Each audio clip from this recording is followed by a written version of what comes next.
Let's get ready to RPG! RPG! RPG! RPG! RPG! RPG! Good evening. Welcome to the Knights of Last Call. My name is Derek Melinda, welcoming you back to another live stream. Thursday, Friday apparently for some people, such as our good friend Frosty, who's in the chat. Hello, Frosty. Actually, exciting news from Frosty. If you're a member of the Knights of Last Call Discord, I'm pretty excited about it.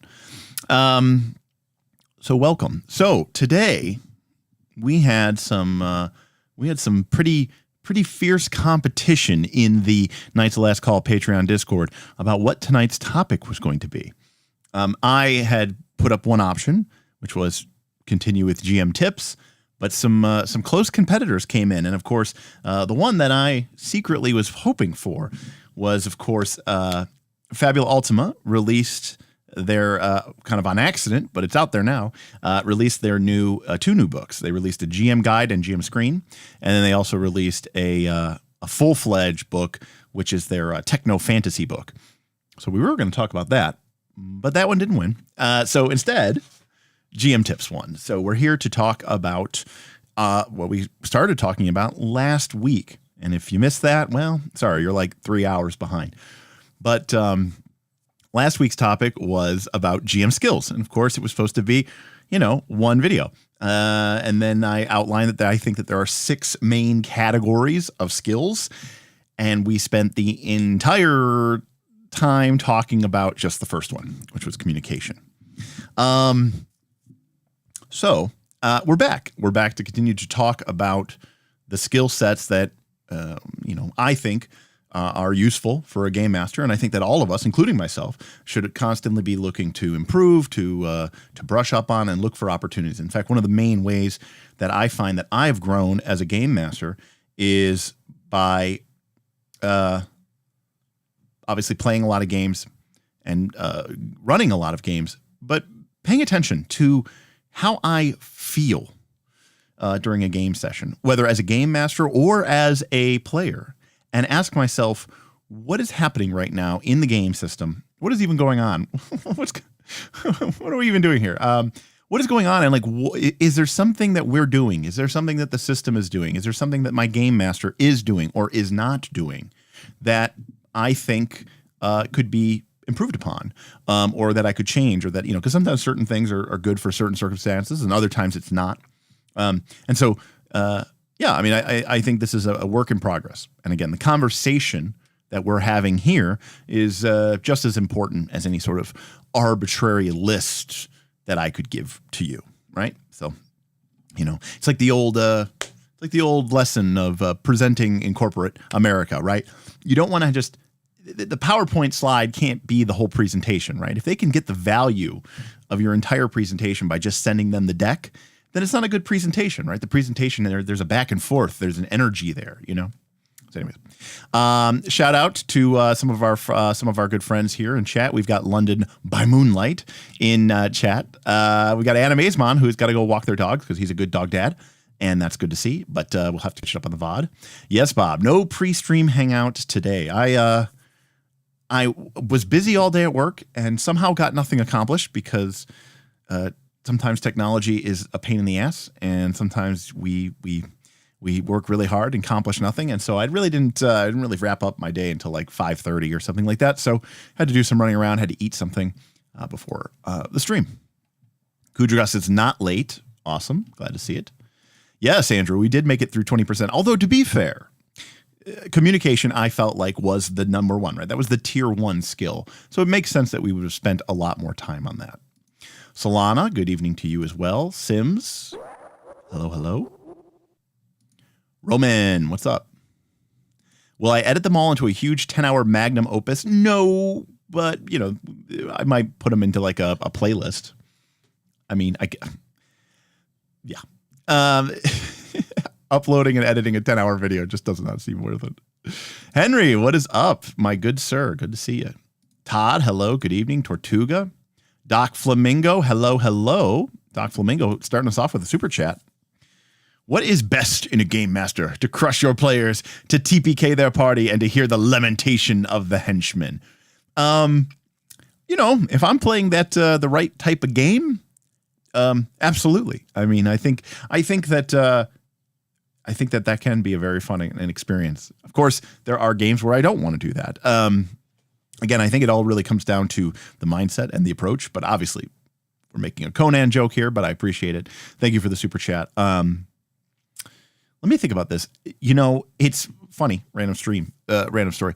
But my group of players, and I understand that my group of players maybe isn't the normal group of players that a lot of people have. I mean, for number one, we've played with each other for a very long time, and obviously they've been shaped by me, and I've shaped by them. And some people might say, well, you guys, and we've played a ton of different games, right? But historically, over the course of many years of playing, 25 years, my groups have always been very attached to their henchmen. There's like this, joke that henchmen are red shirts, right? And that they're disposable, and there's all sorts of rules and hints at rules in the older editions about like making sure the players don't use their henchmen or their retainers as a disposable resource. Whereas I have found frequently, whenever henchmen or cohorts, NPC buddies became kind of attached to the party, that the party members treated them like it was their surrogate daughter or surrogate son. And many times, like, the player character would basically sacrifice themselves or put themselves in a position to be sacrificed or to be killed in order to protect the henchman, the random NPC, It's pretty funny. So, good stuff. Hello, Trevco. How did Fab Ultimate release stuff by mistake? Todd, apparently, it's supposed to be produced, but I guess there was still some editing that was going on and some fine tuning of some typos. And I guess it got somehow Drive-Thru RPG released it or launched it. So it's available for purchase. And you should go buy it. Because because it's awesome. I mean, I haven't read it yet, but I'm sure it is awesome. I've read the playtest document. I really love that. Gonza will take care of. We'll see you later. Ken, hello. Cole, hello. Lance, hello. Your group of players are the opposite of murder hobos. They'd rather die than the NPCs. That is mostly true. That is actually mostly true. But again, that's because my players, by and large, they're playing RPGs because they want to experience something, not necessarily win. Oh, that's a good point, Bob. If you do go and buy the Fabula Ultima, make sure to use KLC's drive-through affiliate link so that we get a couple of cents off of that sweet, sweet, sweet PDF money. All right. Excuse me. And of course, as always, if you want to be part of these conversations, if you want to be part of this amazing community, as I know so many of you already are, check us out. We have a Patreon. That's the best way to support us because you get to join our community, you get to join our Discord, you get to join our amazing community server, and get to play games and talk about games with a group of really over 400 really, really, really great like-minded people, and it's a lot of fun. But like-minded in like the we love RPGs and we're open-minded kind of way, not like-minded as in we all agree. In fact, we frequently don't agree. So if you like a good debate or a good argument, it can also be a good place for you as well. But yeah, if you have any questions or thoughts or comments, please put them in chat. I'll see if I can get to them. And of course, if you want to really draw some attention to yourself, throw it in a super chat or tip, and I'll make sure I get to that. Alrighty.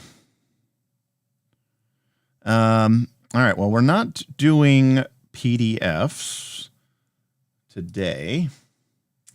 So no Fabula Ultima Techno Fantasy today, I'm afraid to say. No, today is Whiteboard Day. So I just got to find where the hell I put my whiteboard. There she is. All right. There we go.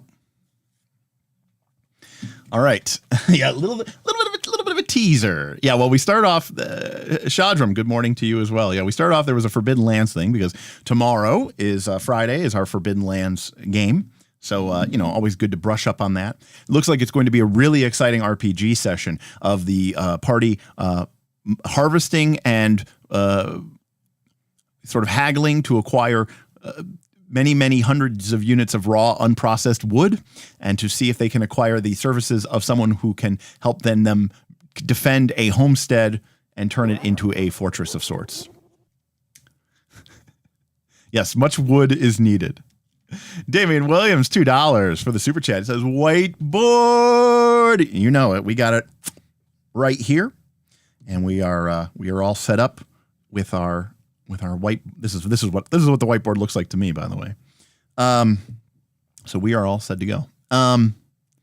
I come for blood, and you give me a PowerPoint. Yes, that is an accurate description of both me and this channel. So let's kind of pick up where we were. Last time, we talked about there were 6 main skill areas that I thought a GM should have. And then at the end, we were describing them in the terms of Legend of the Five Rings. But I kind of broke these down into 4 tiers. Tier 1 is communication, and that's what we spent the majority of last Thursday talking about. And we talked about what are some of the skills and some of the things of communication, and just, very quickly, very shortly, quick abbreviation. Clear descriptions.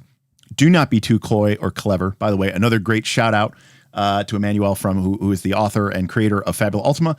His GM guide, I quickly glanced through it, and it's just like, I just absolutely love how much he and I are on the same page. They have such a strong understanding of what makes to be a good game master, and they really did a good job of illuminating that in their short but potent game master guide. So do not be too clever or coy with your communication. It's not a time to be discreet. Do not describe the monster last. That was like a bonus one. Active listens. Make sure you're paying attention. There's a lot of stuff going on, a lot of plates in the air. I understand, but you do have to pay attention, and you want to really make sure you're constantly understanding your players. Do they understand what's happening? Do you understand their intentions? So everybody's on the same page, right? It's all about getting on the same page. And when in doubt, ask questions. ask questions, ask questions, ask questions. You need to, and sometimes it's a question about like, I don't necessarily understand what you're talking about, but also sometimes it's a question like, how does your character feel about this? Does this remind you of anything that you fought before in the, in the Dark Wars? And it's like, oh, yes or no. Now I know some people don't want to add that kind of narrative elements to their game, but there's a lot of things that you can do that don't necessarily rely on meta currency or players having sort of narrative authority to add stuff. Adjust your audience. You got to know who you're talking to, and make sure you get the right tone and the right energy level. Feedback, ask for it. It's the only way you're going to get better. Visual aids can be an important part of all communication. There's a lot of ton of art and dope art out there. You should take a look at it and use some of it. This was, we were getting a little bit, mean here, but don't use monotone. Learn how to pronounce words, learn how to develop, your voice. It doesn't necessarily mean you have to create a unique voice for every NPC. I'm not talking about speaking in character. I'm actually just talking about your voice, the GM's voice. Don't read it like feedback, like, disliked, more of interested, visual aids, no monotone, learn to pronounce, unique voice. It's just, that's what will kill your game session. Show and tell. Describe it to the players, but also be willing to just kind of lay it out there and what they're doing. And then the last thing I said was read more, watch movies. And I really recommended reading some of the old Dragonlance, Dritz novels, the D&D related words, because I think those are going to be really, really useful for you. So that's where we were last time. And now, today, we will start off, I guess, with number 2. So now we did tier 1. So now we're on to tier 2. And tier 2, my bad. There we go. Tier 2 is really 2 things. And they're kind of opposite sides of the same coin. All right. So our tier 2 skills are preparation. And I kind of say preparation / organization. And improv, right? Improvisation. All right. So these are obviously kind of, in my mind, they're sort of, they're sort of the yin and the yang of RPG GMing skills, because I do think that they're both important. And a lot of people, will talk about like, oh, I thought you're a low prep, no prep gamer. That's true. That is true. But in order to get to be a low prep or no prep gamer, number one, you have to be playing a game that can be supported by being low prep or no prep. And secondly, you have to do some homework. You have to do some of your work in advance. So when I talk about being prepared and organizing, I'm not just talking about, writing a 500-page novel for your adventure. In fact, I'm usually not going to ever recommend that. But what I am talking about is organizing your game materials. I'm talking about being well prepared, having a solid idea of what is actually going on in the campaign, and most importantly, understanding the rules. So let's start there. So we're going to start with preparation. All right. So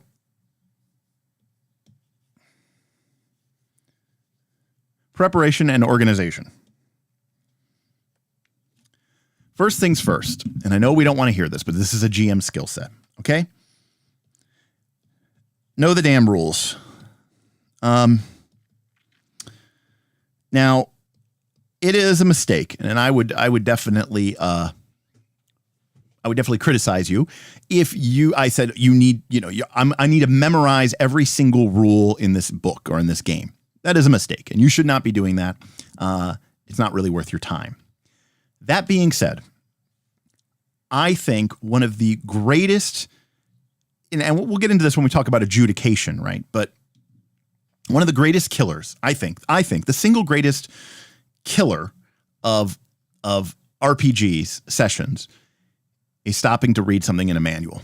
I mean, so much so that it's almost become like a meme. I mean, they literally used this when they were announcing 4th edition D&D, and they were kind of going through the different editions of the game and sort of pointing out some of their flaws. And then when they were showing the 3rd edition, everybody's around at the table having a good time. And then one of the players goes, I grapple him. And everybody goes, oh, why would you do that? And they're like, it's fine. I've got it right here in the book. And everybody pulls out like our player's handbook, and they're like flipping through it and flipping through it and flipping through it.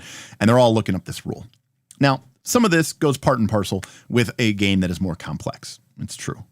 But fundamentally, I think that the biggest thing that can kill a game is not knowing the rules. Now, because you're going to stop. You're going to stop and you're going to look it up. Now, you could say, okay, just make a ruling and move on, right? Make a ruling and move on. And that's fine, okay? In a pinch. I don't think that you should not view rulings, not rules, as an excuse to be ignorant about the game system that you're playing, okay?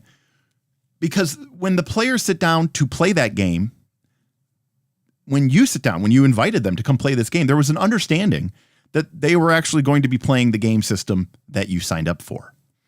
And so while I am, again, I am very much about the fact that, again, I don't want any session.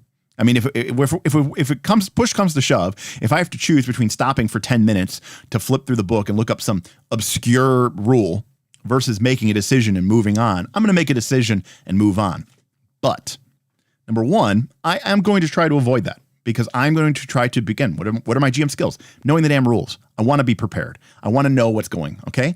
The second thing is at least be knowledgeable enough in the rules framework, okay, that if you don't know the rule by hand or, by memory, okay, that you can at least, number one, make a ruling that's probably pretty damn close to what the rule actually is, or at the very least, it interacts with and combines with the natural progression of the game system, right? So in other words, if a great example, I thought this is a situation, of course, where this isn't a rule, but someone did make a ruling. But someone was describing in our Pathfinder 2 channel the other day, and I thought it was great. And I know that's actually probably one of the big divisors between Pathfinder 2 is for people who think that this example is awesome and for people who think this example is problematic.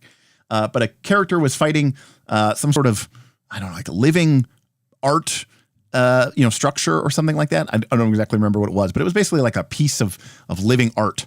And they basically were trying to, because it like existed in this like, sort of artistic world, this artistic framework, they tried to use some of its blood to like draw a prison around it. And basically the GM said, okay, I'm going to basically let you make a grapple check, but instead of using athletics, you can use your art lore skill or your performance skill. And that is a really good ruling, because this GM understood the rules. They knew how grapple worked, right? They know ultimately what is the character trying to do. They're trying to immobilize them. Okay, does this game have rules for when a player tries to use their skills to immobilize somebody? It sure does. It's called athletics, and it's called the grab action. And what do we do? Well, we all know it's athletics versus fortitude. Okay, great. So let's use those rules, but let's swap athletics for art lore. Now, one of the beauties of Pathfinder 2nd Edition, by the way, is that works perfectly fine, flawlessly even. In fact, it's probably my favorite thing about the system that doesn't really get talked about enough. And part of the reason is because people will say, well, because you shouldn't be able to do that. That's not something that skill can do. And that steps all over the fighter who's mastered in athletics. And there should be a skill feat for it or a class feat for it, and yada, yada, yada. I'm not going to get down that line. But the point is, this GM knew what the rules were, and they were able to take the intention of the player, okay, and convert it into a rule that didn't feel out of place. And that's one of the reasons why I say, know the damn rules, because you're not gonna remember all of them. It's just not impossible. And also, part of the reason of knowing the damn rules is that you know, you do have to look stuff up. But if you really know the rules really well, okay, then you know at least how to get to them very quickly. Because yes, sometimes you might, if you know, you're like, I know where this is. I could get to this in 15 seconds. I'm going to go quickly look it up and I'm going to run with it. You have to be able to make that kind of game time decision. Is this something I know? Or is this something I'm going to have to like flip through and flip through and flip through? Now there is a temptation sometimes to get it right. And I get it. You know, it's kind of both bad situations, right? I just told you that when we sit down to play a game, we're agreeing to play the game. And the reason why I bring that up, and I know that this is why our streams take forever, is because my experience has been many times, you know, D&D, more or less everybody plays D&D correctly. But over the many years that I have played games like Dungeon World, for example, in conventions, and I've either run it or I've played in it, or oftentimes I'll be playing some other indie game and the table next to me is playing Dungeon World, and there's some game master running Dungeon World. And, you know, sometimes the person running the game is like the creator of the game, but other times it's just a person. Maybe they don't have a lot of experience with running this particular game. And I watch them and I see that the players, even if they're having a fun time, this is why I always say like fun shouldn't be your main goal, but whatever. The players might even be having a fun time, or maybe they're not. But what I see, what I observe, again, just my opinion, is those people didn't actually get to experience Dungeon World, okay? They got to experience some variant of Dungeon World. They got to experience some sort of kind of pseudo made up version of Dungeon World because the GM didn't know the rules. And the part of the fun of playing some of these game systems, I think, is getting to interact with those rules. And I think getting to interact with those systems and those subsystems. You know, one of the things that one of the reasons why my streams take so damn long is because I don't want to just give you the 10-minute, you know, overview video of what this system does, because I don't think that does the system justice. Maybe if it's like a one-page RPG. But I mean, I think that the small minutia, we spent almost 3 hours on Tuesday talking about a very small percentage of the rules of Mouse Guard. And it's because I think there's a depth there and a complexity there that can lead to these incredible outcomes. But in order to do that, you have to know what the fucking system is trying to do. You have to know the damn rules. And yeah, it sucks. Sometimes, you know, you just want to be like, oh, I just want to pick up this game and run it and play it. Okay. That's not always an option. As like a side note to that now, you know, if ideally, I would say if you can, or if possible, play first with a reputable GM. Okay. Obviously, that's not always an option for everybody, but you know, I think a great way to really experience the game and learn the game is to play it first. And I say reputable GM because, again, you don't want to run into this problem where you sort of learn at the feet of someone who doesn't necessarily know what the game is, right? Spend time with it. You know, London is talking about deep diving in the forums, right? And I think that London is absolutely right. You know, one of the things that really got started on our channel predominantly by Ben, who's sort of, you know, kind of been the grandfather to all of us over these many years. Ben would sort of say, I'm going to make a forum post, and I'm really doing it for myself, but other people can join in. And you have this really lengthy conversation about the game. Because again, a game system to me is not just a collection of rules.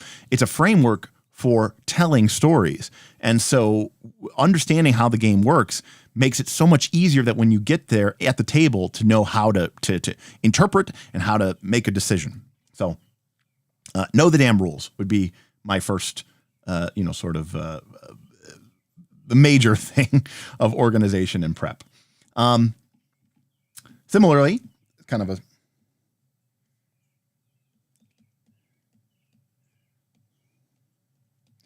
keep rules cheat sheet. I think I actually saw somebody say this in chat, in which case, good job. This is also called, you know, the idea of the GM screen. I do not really need a GM screen. I do not really hide my dice results, okay? And sometimes I do have a map that needs to be hidden. But why do I use GM screens? Because it's a great collection. Usually, some GM screens suck, but most GM screens are pretty good at containing rules cheat sheets. And I'm a really, really big fan of that. And know what are the systems that you have problems with. Sure, you can try to create one for session 0, session 1. That's fine. But if the game is going on, you say, I can never remember how blank works. I can never remember how blank works. Then add that to your GM screen. Now, I know, they make the beautiful ones with the really cool looking art. Hold on a second. I'm going to grab something.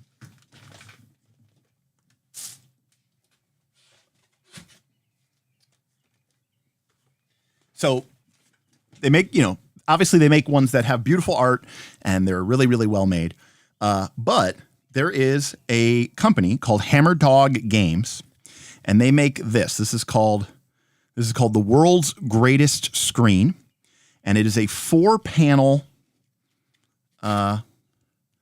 GM screen put in a landscape mode, which I prefer, by the way, to the portrait. I don't like the tall GM screens, right, where it's 8.5 by 11 and the 11 is up. I like it where the 8.5 is up and the 11. I like the lower ones because it allows me, it's easier for me to see the players. It's easier for me to move minis and, in my case, roll dice on the other side of the screen. But this is a 4-panel screen, and each one is a slip case. So you can insert whatever you want on both the front and the back. So that means that you can basically customize whatever you need for your game. You can put in, like, for example, you could have on one page, you could have some common Pathfinder 2 rules that you don't, remember that often.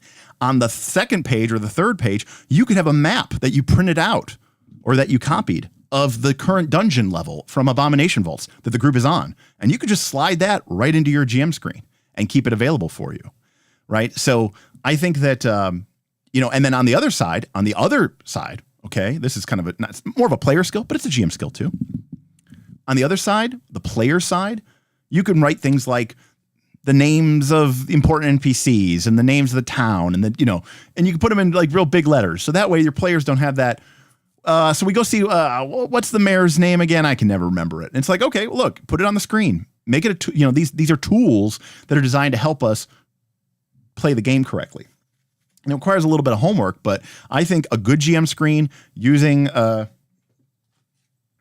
one of these. And by the way, I actually bought some extra ones of these. So here's what I'm going to do. After this stream, I'm going to be giving away to a patron a world's greatest GM screen. So obviously this is more useful to you if you play in person. But when the stream is over, we will have a drawing for patrons who are interested. And if you're a patron, you'll get a shot at winning one of these bad boys, and we'll ship it out to you. So cool. Just because I think it's a really, really useful tool. And I actually picked up a bunch of them when I was at Origins or Gen Con last year. And, just so I could have a couple of them, but they're still sitting up there. So I was like, okay, you know what? Let's give them away. Let's give one away. So, anyways, so look forward to that. And again, I think that these are very, very useful, GM screens and the like. All right. Again, preparation and organization. All right. The third. And some of this stuff is just basic stuff. We haven't even really talked about because I'm not really going to talk about how to make an adventure, right? Because that's a whole separate skill set. This is just how, what are the skills that you can bring to preparing and organizing? Things that I like to do. Okay. The third thing.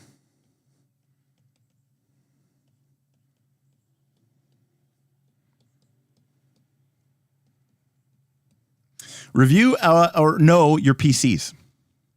I think there's a lot of value. Now, granted, there's a certain allure to being completely in the dark and having no idea what any of your PCs can do. But I do think it is good to review your player character sheets from time to time.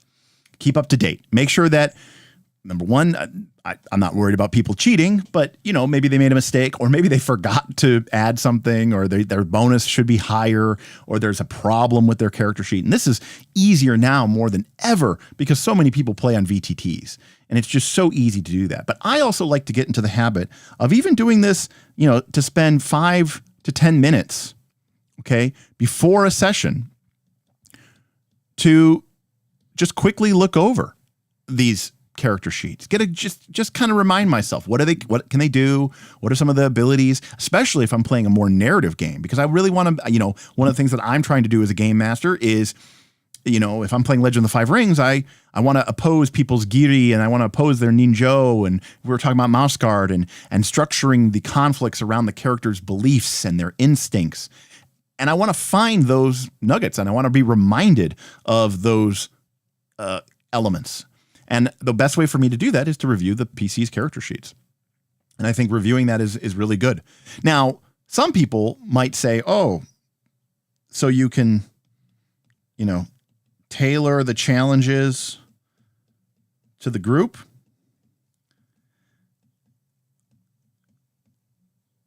And my answer here is not necessarily. It depends on the type of game that I am running.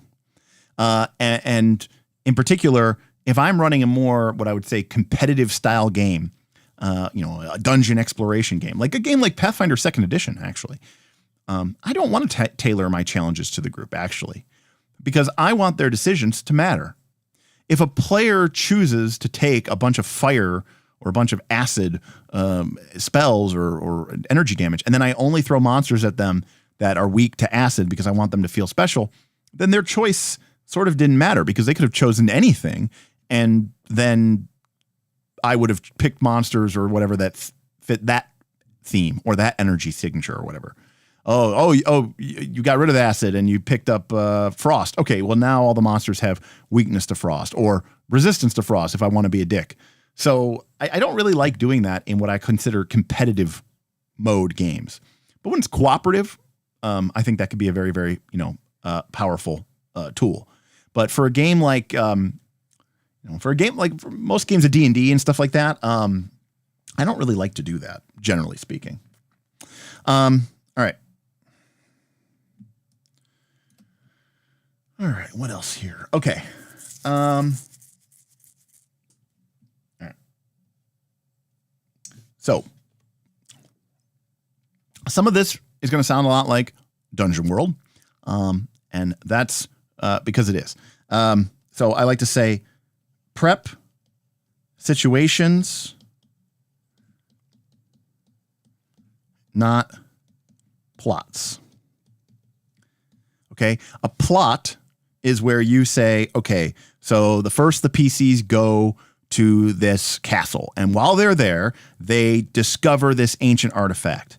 And then they're told by the NPC that they need to take the artifact to this other location, and they take the road that leads to the bridge. And then when they get to the bridge, they have this big cool fight, and that's where this other villain, who they thought they actually was an ally, reveals herself and steals the artifact. And now the PCs have to chase her because they need the artifact back. But along the way, this is where they become allies with the elves, and the elves teach them a secret about the artifact, and it has a weakness, and they didn't know that. And yada, yada, yada.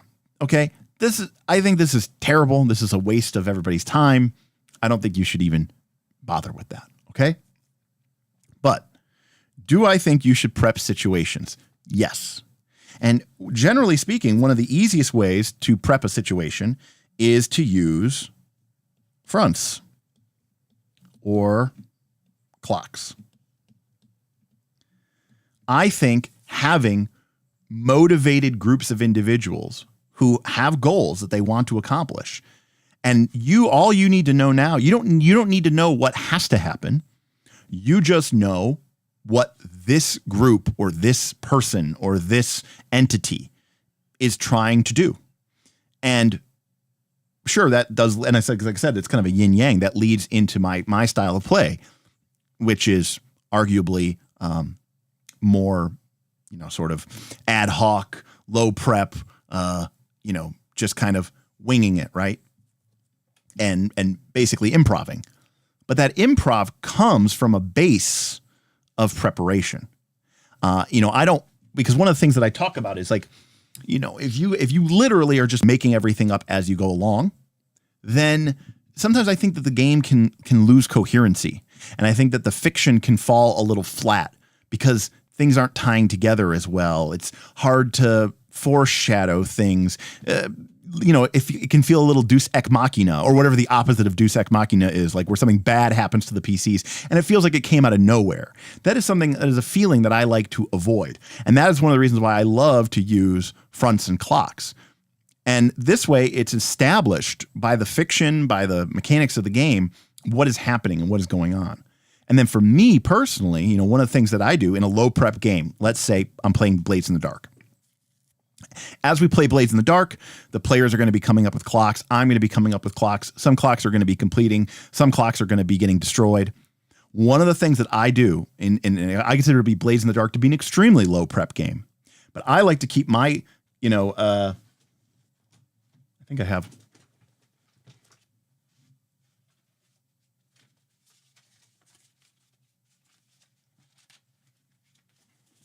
Oh, these are from Legend of the Five Rings. I thought they were from a Blades in the Dark game. But I keep these things on note cards, and what I like to do is sit there with my stack of note cards and go through them. And this is me reminding myself of, what does my campaign world look like right now? What are the PCs working on? What are the NPCs doing? Wow, this clock is almost about to finish. So what does that mean for the campaign? Like, how does that change the tone and the nature of the game? And then it's also a great reminder for me as we go into the game and I start thinking about consequences and things that I can pull out when somebody, rolls a 1, 2, 3. I can remember that clock, or I can remember that idea. And sometimes while flipping through the clocks too, I'll also be like, you know what? When I'm looking at these clocks, I'm really getting a sense that this faction should probably be involved at this point. I think a lot of these things are all happening on their turf, and I think that they would start to get involved. And now I'm thinking, great. So now I have this kind of in the back of my head, it's almost like I've created a null clock, right? It's like a hidden one. But as soon as the opportunity presents itself in the story, now I have a great idea of how to bring that clock into play. Right? Because I want to be aware of sort of what are the pieces that are moving. I don't know where they're going to end up. I don't know where they're going, what the final destination is, but I at least need to know where they've been and where they are currently at, right? I don't need maybe that's a good description, right? Like, I need to know the past, what happened in our, prior sessions. I need to know the present. Okay, so where are the pieces on the board right now? But what I do not need to know is the future. That's for the PCs to decide, right? That's what they're here for. If I know that they're going to go to the bridge, and I know that the evil NPC villain is going to reveal herself as a betrayer and then take the artifact because the adventure relies on it, I'm robbing them and me of the fun of discovering, each other together. Okay, so prep situations, not plots. View PCs. Keep a cheat sheet like a GM screen. Know the damn rules. All right. How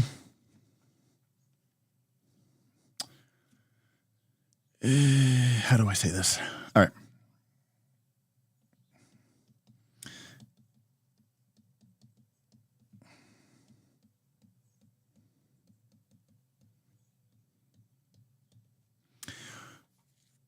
So Orpheus says, do you have any videos that describe fronts and clocks that haven't played PBTA that might want to add them to other systems? We definitely have videos about fronts and clocks, but it's hard to say how much it relies on certain PBTA, So I don't know. I mean, we've definitely done them, but they've usually been in a sort of pseudo PBTA context. But honestly, just because something's PBTA doesn't really mean anything, because PBTA is more of a framework of philosophy than a specific rule set. $10 from our good friend Henry. Is this the quantum mechanical GM? The better you know the position of the pieces, the less you know their velocity. That's kind of an interesting way of viewing it. You know, if we're talking about, sort of Schrodinger's equation, and the idea that when you know what's going on with where something's at, then they're kind of really in play, right? And you know exactly what they're coming to do. On the other hand, if but you need to be true to the fiction, though, is what I guess is a good point to say, is like, if a force is moving and it's, going to, end up being impactful, then by all means, you should continue that process. Don't feel like there's a difference. I'm trying to create this point. There's a difference between taking the move that follows, right, and just taking the next logical step. That's not prepping a plot. That's not that's not hard coding the future. That's just following the fiction and knowing what's going to happen, right? If you have an event which is like, well, she wants to steal this artifact and then she wants to take it to the dark castle and begin her ritual. Well, okay, you're not built on this idea that has to happen. But if she gets a hold of the artifact, then she's going to head to the castle and start her evil ritual, right? And so, you're not like forcing that. You're not like writing that as a plot. That's just the logical plan. That's her plan. I mean, that's kind of the whole point of the front, is so that you understand what it is that these NPCs or these factions or these organizations or these kingdoms or whatever, what is it they're after? What is their goal? What are they trying to accomplish? And the PCs are obviously going to continually be in their way. So I mean, I like the analogy, but I do want to say that just because you know where something is and you know where it's going, just because you know where something is doesn't mean that you can't know where it's going. Certain things are going to have a very logical progression, and you owe it to the fiction and to the honesty to continue to follow along that path. And this, the best example of this not occurring, by the way, is, quantum time in a lot of adventures, right? Where insert villain X is going to do something horrible and horrendous, and the game is like, but it's happening in some indeterminate amount of time. But when the PCs get there, that's when the final ritual will just be beginning.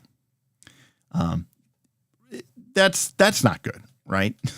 If you establish, okay, well, she's got the artifact, it's going to take her 3 days to get to the castle, and then it's going to take her 2 days to complete the ritual. Boom, you know exactly what's going to happen. And if you just follow that, that's not you plotting anything. That's just you following the natural sort of state of the game. But anyways, thank you, Henry. So establishing a session goal. Again, I put this under preparation and organization, but this is just something I do. It's not necessarily something that I always communicate to the players, but I have a goal in mind for a session. I am working towards that goal as a game master. As much as the game rules and being honest and following my principles and my agendas will allow me to do.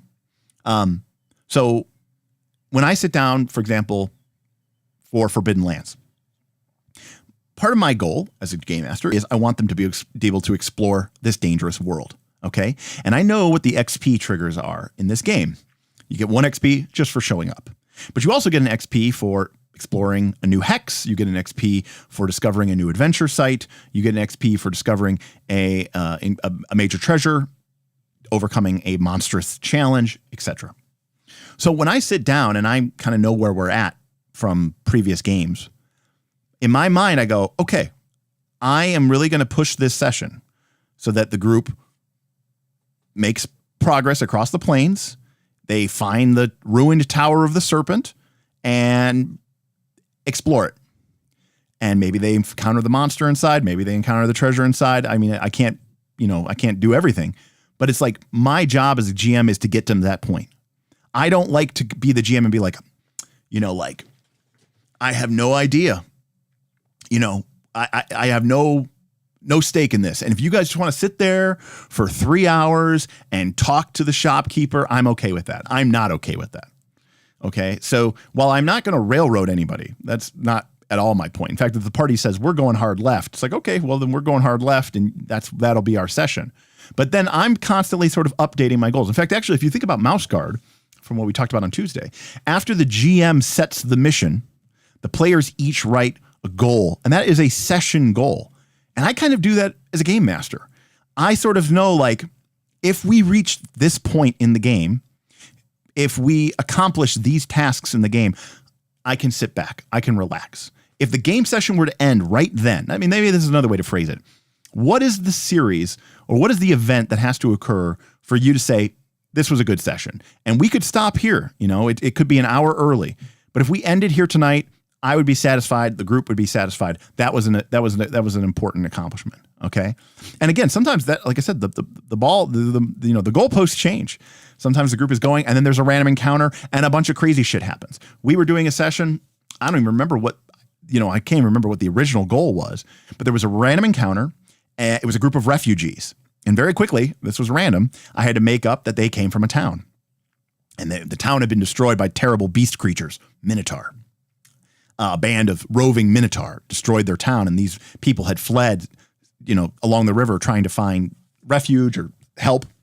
And, I was like, oh, okay, this was an unexpected curve. And, kind of where's the group going? And the group's like, okay, well, we're going to check it out. And I was like, okay, great. So now my session goal is let's see what we can do. Let's see if we can get to this town, and let's see if the group can explore and find the Minotaurs and defeat them or run away from them or have an encounter with them. I don't know how it's going to end, but I know that if we have this sort of showdown with the Minotaurs, one way or the other, it'll be a really successful session. So I'm always sort of, in my mind, sort of keeping in mind session goals and what I'm trying to do.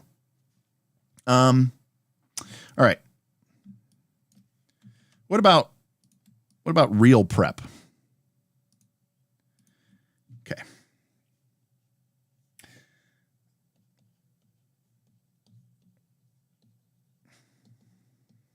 Draw maps. I've said this before, but when it comes to D&D, or games like it, I like for the dungeon to sort of be predefined before the group gets there. You know what I mean? I know that there are like random dungeon generators, and I know that you can, have these really cool point crawl random dungeons that can, create all sorts of really cool experiences, right? But I prefer to have, if I'm going to play a game where we're going to be exploring a location, then I want to draw a map, and I want to have an idea of where we're going, and I want to have an idea of what's in these rooms. Okay. Now I don't need to write 3 paragraphs of box text. In fact, I'll oftentimes, sort of, depending on how complex the system is. If I'm playing 4th edition D&D, I'm not probably going to do this. But a lot of times I will take a sort of 1-page dungeon approach. And if you've never looked up 1-page dungeons, you should definitely do a Google search for 1-page dungeon and find the vast archive of them and be impressed and amazed. I'll just write a note right here on the map. I'll say room 1 is, the room with the fire priests, and room 2 is the hall of pure flame. And I have this idea, it's like something about a trap or something like that, et cetera, et cetera. Do you map locations you'd use for scores, locations, and blades? Never. I never do that. The only map that I've ever used in Blades in the Dark is like a map of the city, just so we can kind of roughly have an idea of like where the score is going down. I never use maps for Blades in the Dark, ever. Because I don't think that the game is particularly well suited to exploration. I mean, in order for a map to be very valuable, I think exploration has to be the name of the game, right?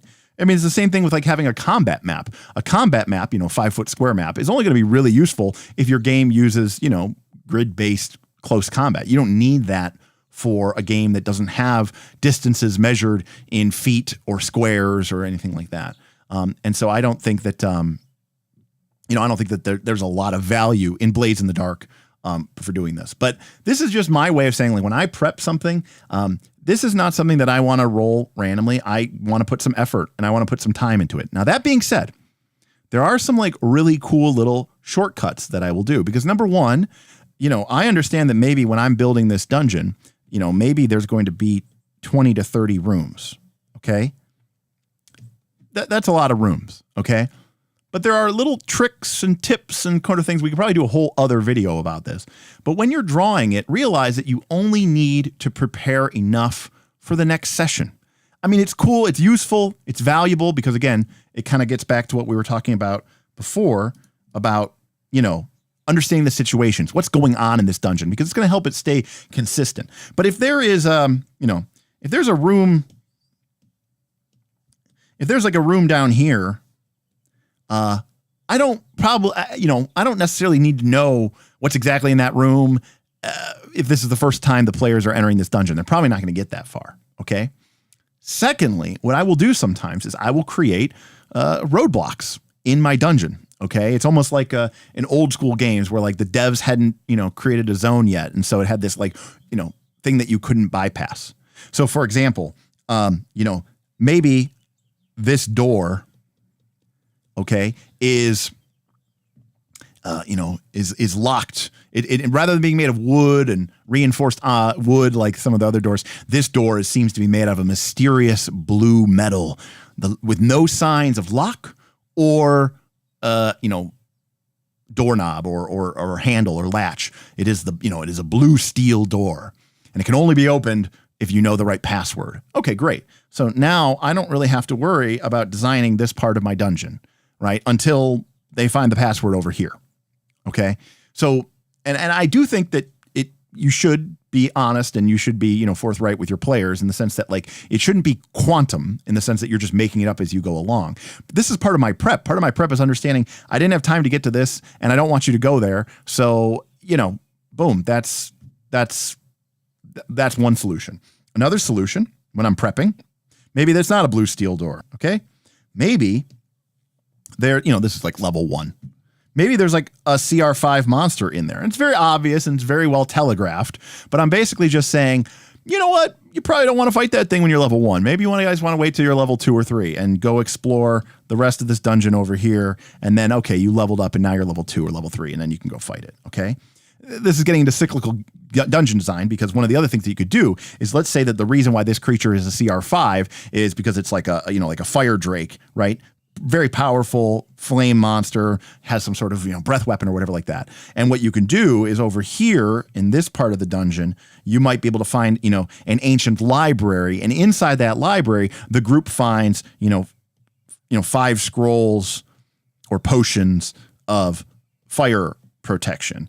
And it's not quite like a lock and a key, but it's basically a way of saying like, hey, if the group, if they're, smart and doing all that other stuff, if they try to go this way, they're probably not going to succeed. They'll have to run away, or if the group has the wherewithal to know that is too tough of a challenge for them to fight, they'll avoid it. But later on, when they find these scrolls of fire protection, now they might waste them and not do anything with them. That's totally fine. That's part of the reason why we have fun playing D&D. But they might go, oh, this would be a really cool and useful to go fight the fire drake that we were worried about.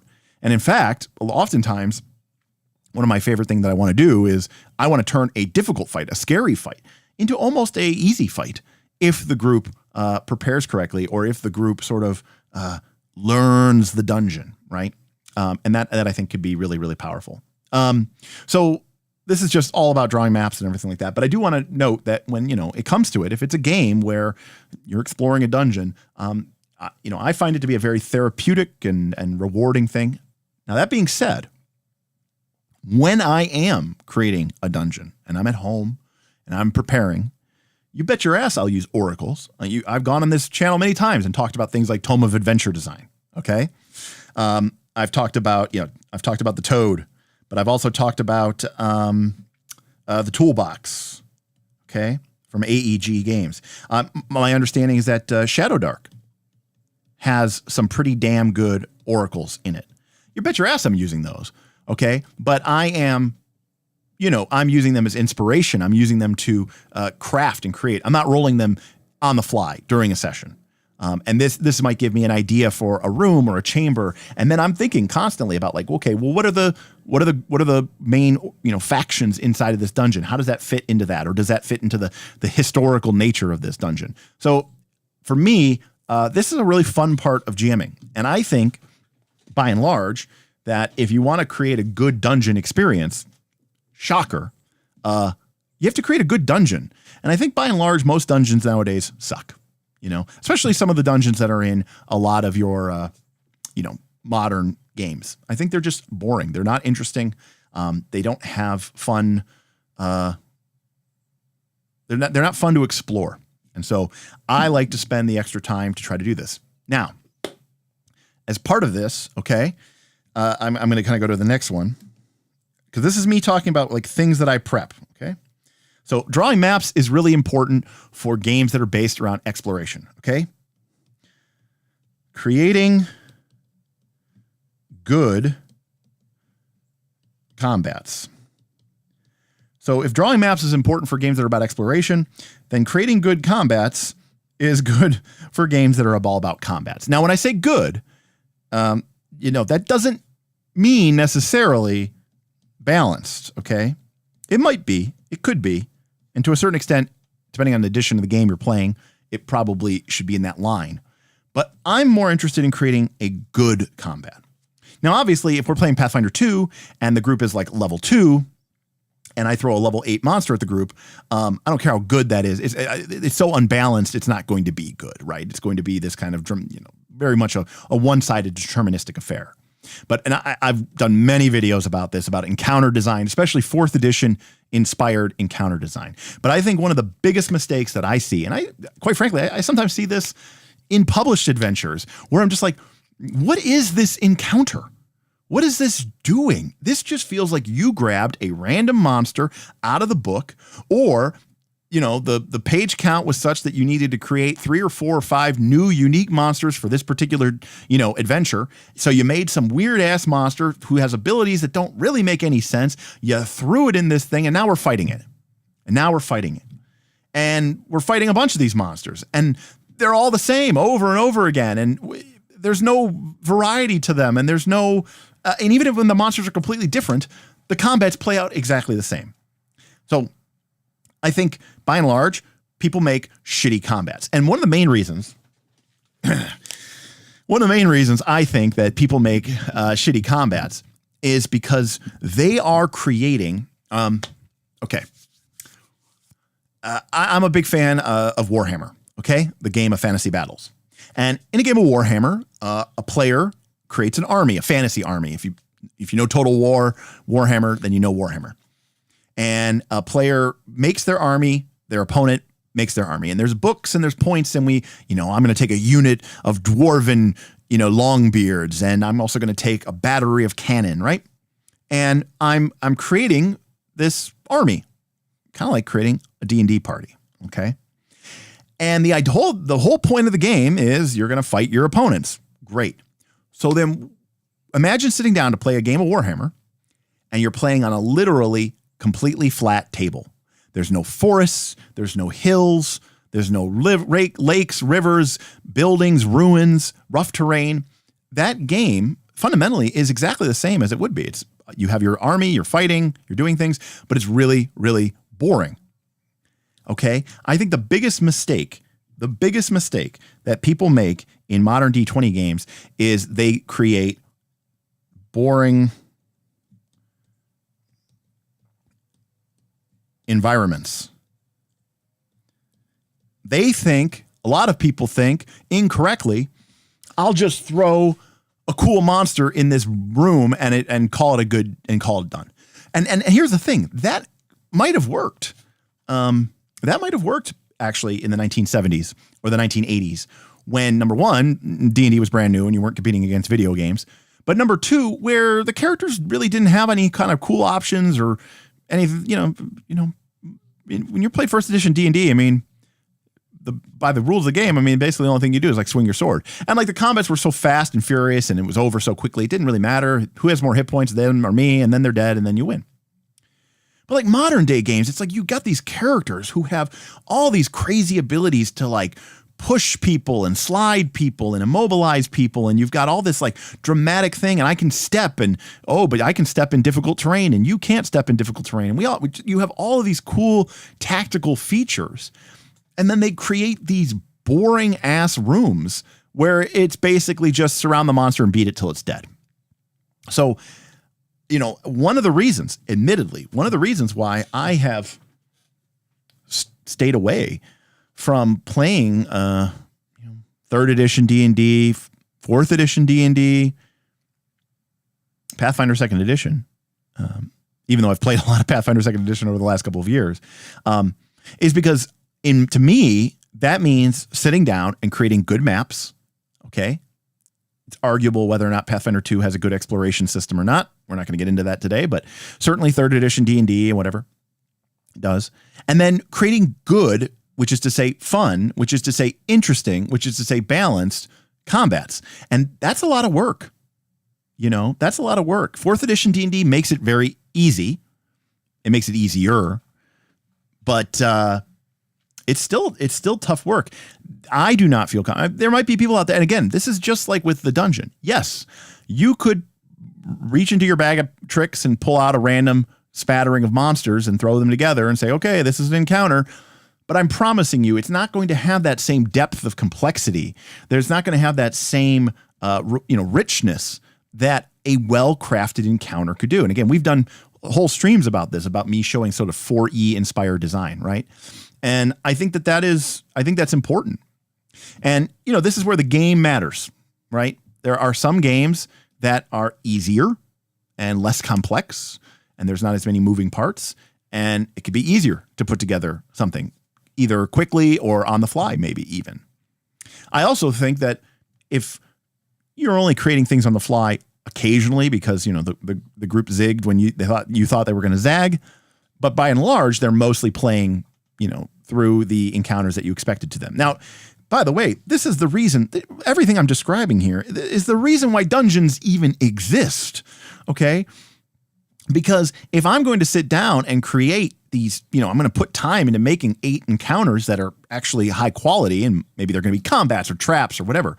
Well, I don't want to like force the players to go to them, but I also don't want them to have literally infinite space to explore, which is why I take those 8 encounters and I put them into a dungeon that has, you know, maybe 12 or 14 rooms and chambers. And sure, they might not hit every single encounter, but the domain space of where they can actually go is limited inherently by the rooms that are in the dungeon. So it's kind of like a yin-yang thing where a good dungeon begets creating good combats. Whereas if I create a good combat and it's a fun combat and I stick it in the middle of the woods as the party is on their way to the mountain, how do I guarantee that I get value out of that prep? The answer is I don't, unless I railroad them and I force them to have that encounter in the forest. Or they say, you know, we're not going by the forest, we're going to take the river. And then I'm like, well, shit. I just invested that time in that encounter, and now the party isn't going to encounter it. This becomes even more of a problem when you're playing an adventure and you're like, oh shit, the party really needed to have that encounter so that they would actually hit level 3 before they get to the next part of the dungeon where I fully expected them to be level 3, and now all the monsters are over leveled. So, and you know, I definitely want to avoid that as much as possible. Okay. So I said this was preparation, but it's also organization. Okay. Be organized. If you're using minis, okay, have them out. Don't, you know, it's just like looking through the rules. Don't be, and I'm guilty of this, by the way. I'm 100% guilty of this, but don't be like dragging through the, you know, the bin of miniatures looking for that perfect miniature. If you need it, pull it out. And if it's random, you know, I don't know, have a generic fill-in. Same thing goes for VTTs. If you need an actor, if you need a scene, create that shit ahead of time. Have it ready. Have it ready to go. I'm not saying that every VTT experience needs to be like you're playing Baldur's Gate 3, but you know, you need, if you're going to use maps and if you're going to use minis and you're going to have these virtual creations, you got to have that stuff ready to go. You need to be organized, and you need to know where it is, and you need to know how to use it. Especially if you're using a VTT, right? There's a knowledge there. Know how to use it. VTTs, you need to know how the game works, right? You need to know the fucking rules. Know the damn rules. Well, guess what? If you're playing a VTT, you also now need to know how to use the VTT.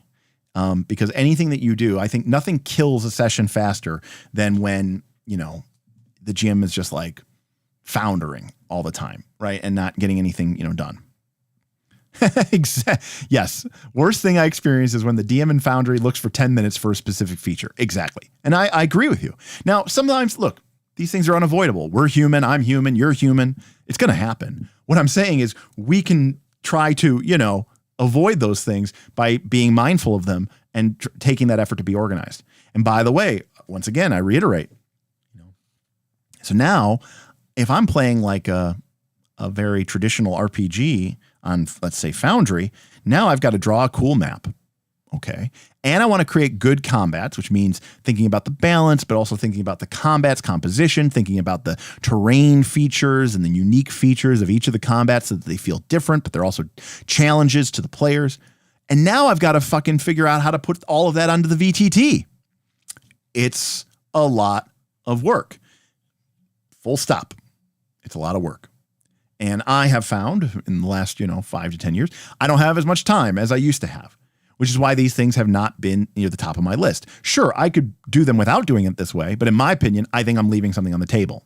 And I that is one of the reasons why I enjoy some of the games that I do enjoy, is because they don't require me to be as organized. They do not require me to create compelling, good, interesting, challenging, balanced encounters or combat encounters. So, that is, I think, you know what? I mean, this is like one of those classic, this is one of those classic statistics, right? If you look at some of my Foundry games as well, Shadram, you have 364 hours on your Foundry game. The next highest player is 200 hours less. And that is time. Sure, some of it was idle, but that is mostly time of you in there doing what you got to do. And look, if you want to sit behind the screen, you got to wear your, you got to wear your big girl pants.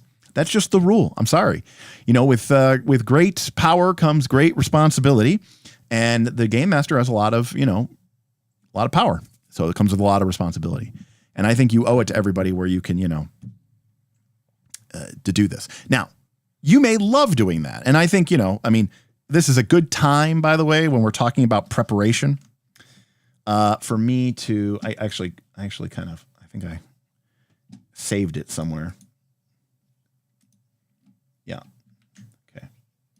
I have talked about this before on the stream, but many years ago, Ray Winiger created a series of articles called Dungeon Craft. And the very first rule of Dungeon Craft, okay, which I believe actually, let me see if I can find this really quickly. I have this written on the inside. I wish I knew where it was. I need to find my 3.5 DMG. I see my 3.0 DMG, but I do not see my 3.5 DMG. Anyways, I've literally wrote this on the inside cover of my Dungeon Master's Guide, because never force yourself to create more than you must. Okay. You need to create some stuff, but don't force any more than you need to, right? Doing all this prep and organization. And let me be clear about this. You can enjoy this. Okay. Some people enjoy this a lot more than other people. For example, Knights of Last Call, right? Smith loves prep. In fact, one of Smith's big challenges to himself was, how do I prep less? Because he understood that this was starting to become a problem, and that he didn't have the time or the capacity to really run a game the way he used to run a game, which is to say insane levels of prep. I mean, it's pretty well known and established. Damn it. I try to organize everything, and then boom, you just lose track of everything. But when Smith created a campaign, he would literally like publish a book and give us the book. Hell, I don't have the book for it. this mug here is merch from his Legends campaign. Okay. So he actually got merch made. And by the way, this is many years before Night's the Last Call. Okay. This was just him. When we showed up, he was like, here's your goodie bag of merch for this campaign. Okay. Anyways. So understand that exactly. The Northern Reaches campaign guides are a good example of that. Right.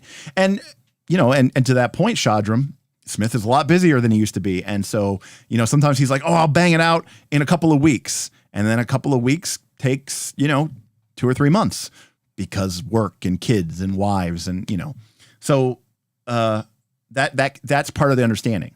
But so you can enjoy this, but please, this is not playing the game. Okay.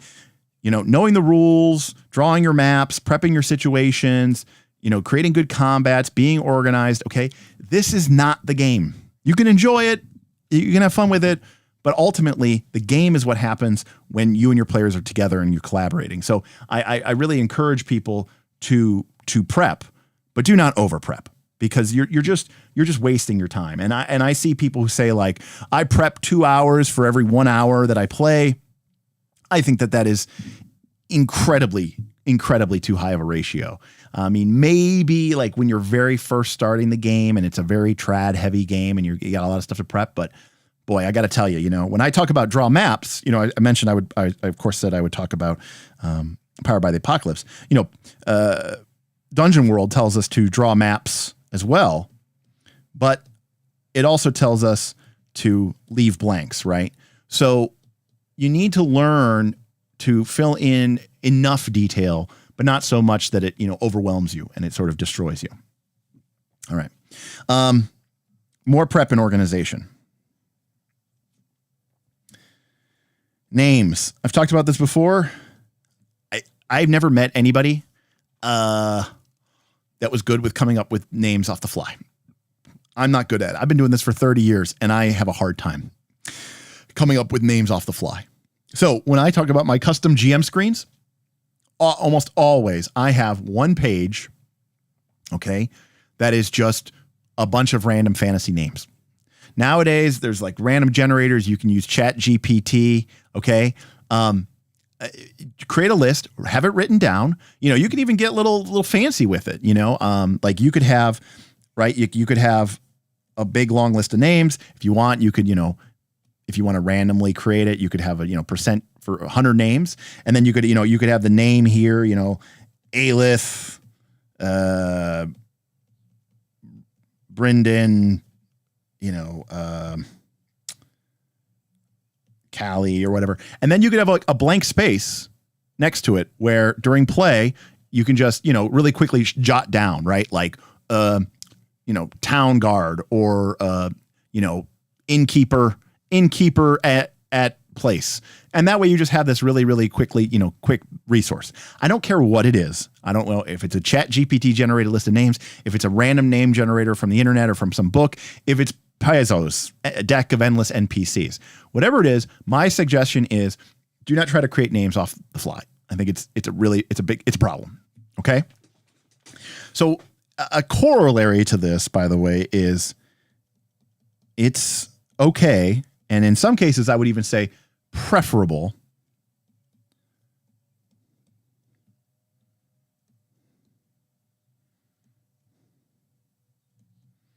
to use normal English words. And I'm saying English, not specifically the language, but like normal words. What do I mean by that? I have criticized some GMs before for this. I've criticized Smith for this before. Okay.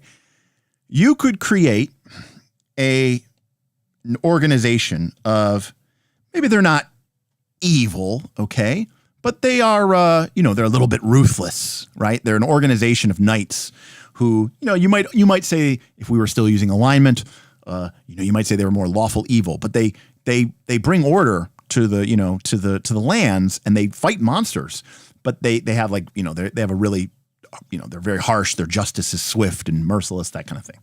So you could call them, right, the Knights of Giltharics. Okay? You could call them that, right? You could call them the Knights of Giltharics or Gilthurox, right? Or you could call them the Knights of the Blood Tower. Okay? Now, I get it. You know, we all want to be J.R.R. Tolkien, right? And we all want to have these really cool sounding names. But remember, RPGs are about compromising, especially TTRPGs are about compromising. And one of the big compromises we have to make is we're playing with people we're fighting for their attention. They're only doing this a couple hours a week. And most of them are not going to be thinking about this the moment the session is over. Number one, this nothing guarantees, but number one, it reminds the players, they're going to remember this a lot easier than they are going to remember Giltharix. Okay. Number two, it reminds them and tells them what these guys are about. If they were called, the Knights of the Sheltered Way, they would be like, oh, right, those are the good guy knights. But when we call them the Knights of the Blood Tower, they're going to remember, oh, those are the bad, evil knights, right? The name can just fill in so much, real estate. That way the players can make that immediate connection. When you say the Knights of Giltharix, now they have to remember who that is and then remember which organization that is. So it's like an extra level of ask. But the most important thing, this is probably going to happen anyways, but the most important thing is you're going to give your organization or you're going to give this elven city this really cool name, and your players are going to butcher it, either deliberately or accidentally, and it is going to stick. And then for the rest of your campaign, okay, they are going to be known as, the Knights of Gilham, or the Knights, and then they'll just become the Knights of Ham. And that's what their people are going to call your Knights of Giltharix, because someone said they're like Gil, Ham tricks. And someone's like, oh, Ham tricks. That's funny, huh? Yeah. The Knights of Ham. Yeah. Because they're pigs. And then that's it. It's done. It's never going to go away until you get rid of your group and get a whole new group. And that's it. Now, look, sometimes that's fun. I case in point, I had a campaign, okay, where there was 4 powerful mages who existed in the past, okay? And all of them had sort of shaped and warped this massive dungeon the group was exploring. But one of the most powerful, arguably the most powerful of them, was an elven mage named Folian, okay? The World Weaver, all right? And the idea behind Folian was he had basically sort of a spelljammer ship, okay? And the spelljammer ship was kind of an extra dimensional space, almost like a Mordenkainen's magnificent mansion. And so inside the ship, right, it was bigger than it was outside the ship. Well, nobody remembered what this guy was, and half my players loved Doctor Who. And so he became known as, if you ask my players to this day, they will not know his name. They only know him by the name Time Elf. That is what they called him. They called him Time Elf. And that became his name. Even to the point where it's like in character, the characters should be more trickery from Time Elf. Not even from the Time Elf. They would just call him Time Elf. And, you go with the flow, I guess. But, at that point, if you were hoping for anything serious or dramatic, it's pretty shot down at that point. All right.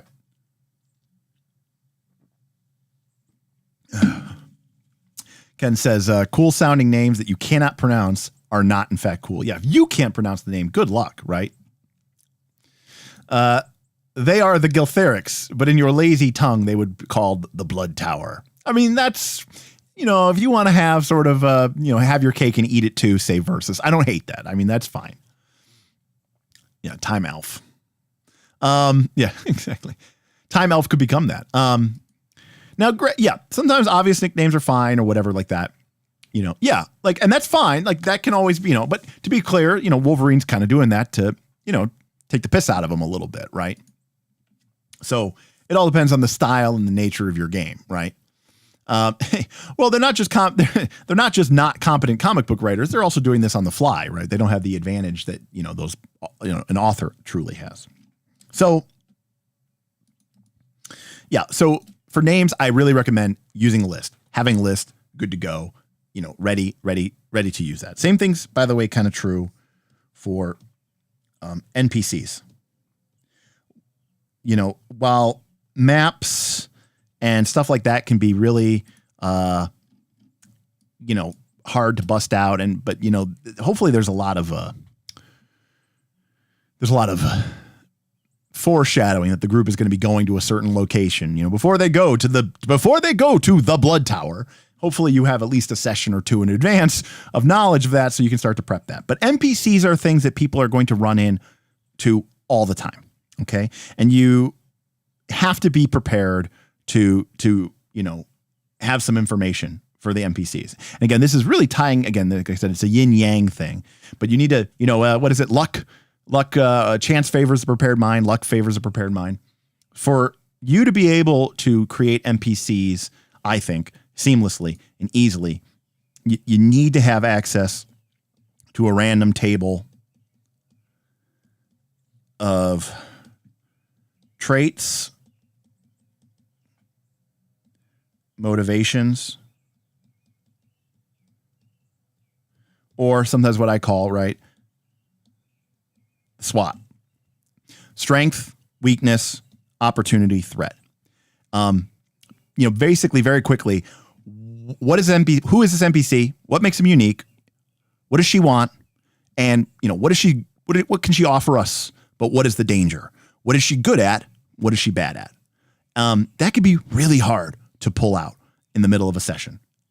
And I will say that in my experience, if you just have these 5 or 6 and a name, of course, so really 7 things. So if you have those things, I think most GMs who have been playing the game for, maybe it's your first session, you might be in trouble. But if you've been playing the game for a while, most GMs who have that list, the person's name, what is like a distinguishing trait or unique thing about her that you can kind of, pivot off of? What does she want? What is her motivation? That's like the most important thing. And then again, what are her strengths? What is she good at? She's a strong magic user. Her weakness is that she has an incurable disease. Her opportunity is that, she has a mystical gem that she's willing to give to the party if they will help her cure her disease. But the threat is that the disease is actually a curse, and that there's like an evil warlock who's after her magical powers, right? Now, I'm making that up from what could have come from a random table, but I'm probably not going to pull that out of my ass in the middle of a session. And so this is another area where I feel like having access to an oracle or a table or a something that can help you create interesting NPCs can be very, very useful. Again and again and again. All right. That being said, kind of ties into the other one. If you're playing a game that's complex, though, okay, like 4E or PF2, you got to stat that shit out, okay? Like, it's not to be avoided. They need those statistics. You don't need to literally write down every single skill that a creature would have, even in a game like Pathfinder 2. But the fact of the matter is you do need a little bit more work than that, right? Because there's game stats and you do need to have that prepared. And that can make, again, this is one of the reasons why I can be, it's a lot more work for me to have to put together one of these types of games. All right. I think I have 2 more. Let me see here. Yeah. Okay. And again, this is preparing to improvise. We did a whole video about this recently, which is creating flexible or dynamic random encounters. Random encounter tables. I think creating a list of interesting dynamic encounters that the group might, find is a really good storytelling tool because it helps you understand what are the forces and what are the works play. We did an entire video about this idea. And again, when I'm preparing a campaign, especially one that's more trad D20, this is a big part of my prep, okay, which is to create these sort of dynamic random encounter tables. And for me to sit down and it's kind of like emerging, right, with the fronts, because what I'm really thinking about is, what are the factions? What are the forces at play here? And how is the group going to be exposed to them? And I know that I don't want to plan everything out. I know I don't want to prep everything out, but also I don't want to just wing it because where's the fun in that?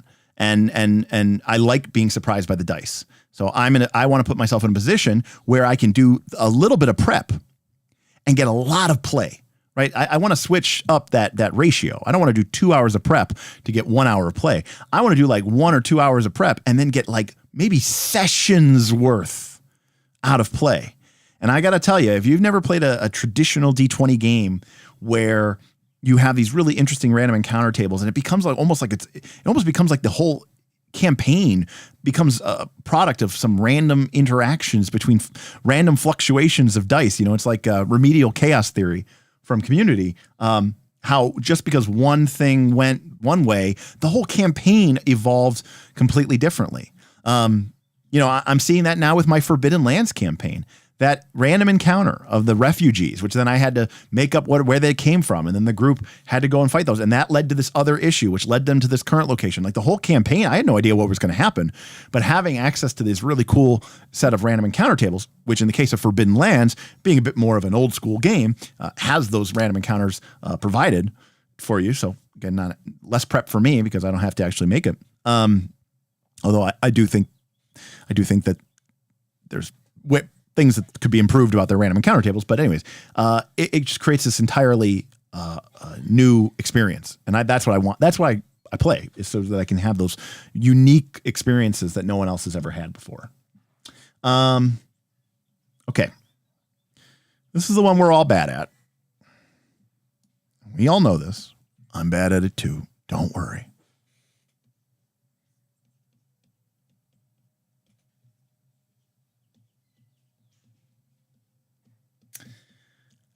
Take good notes during the session.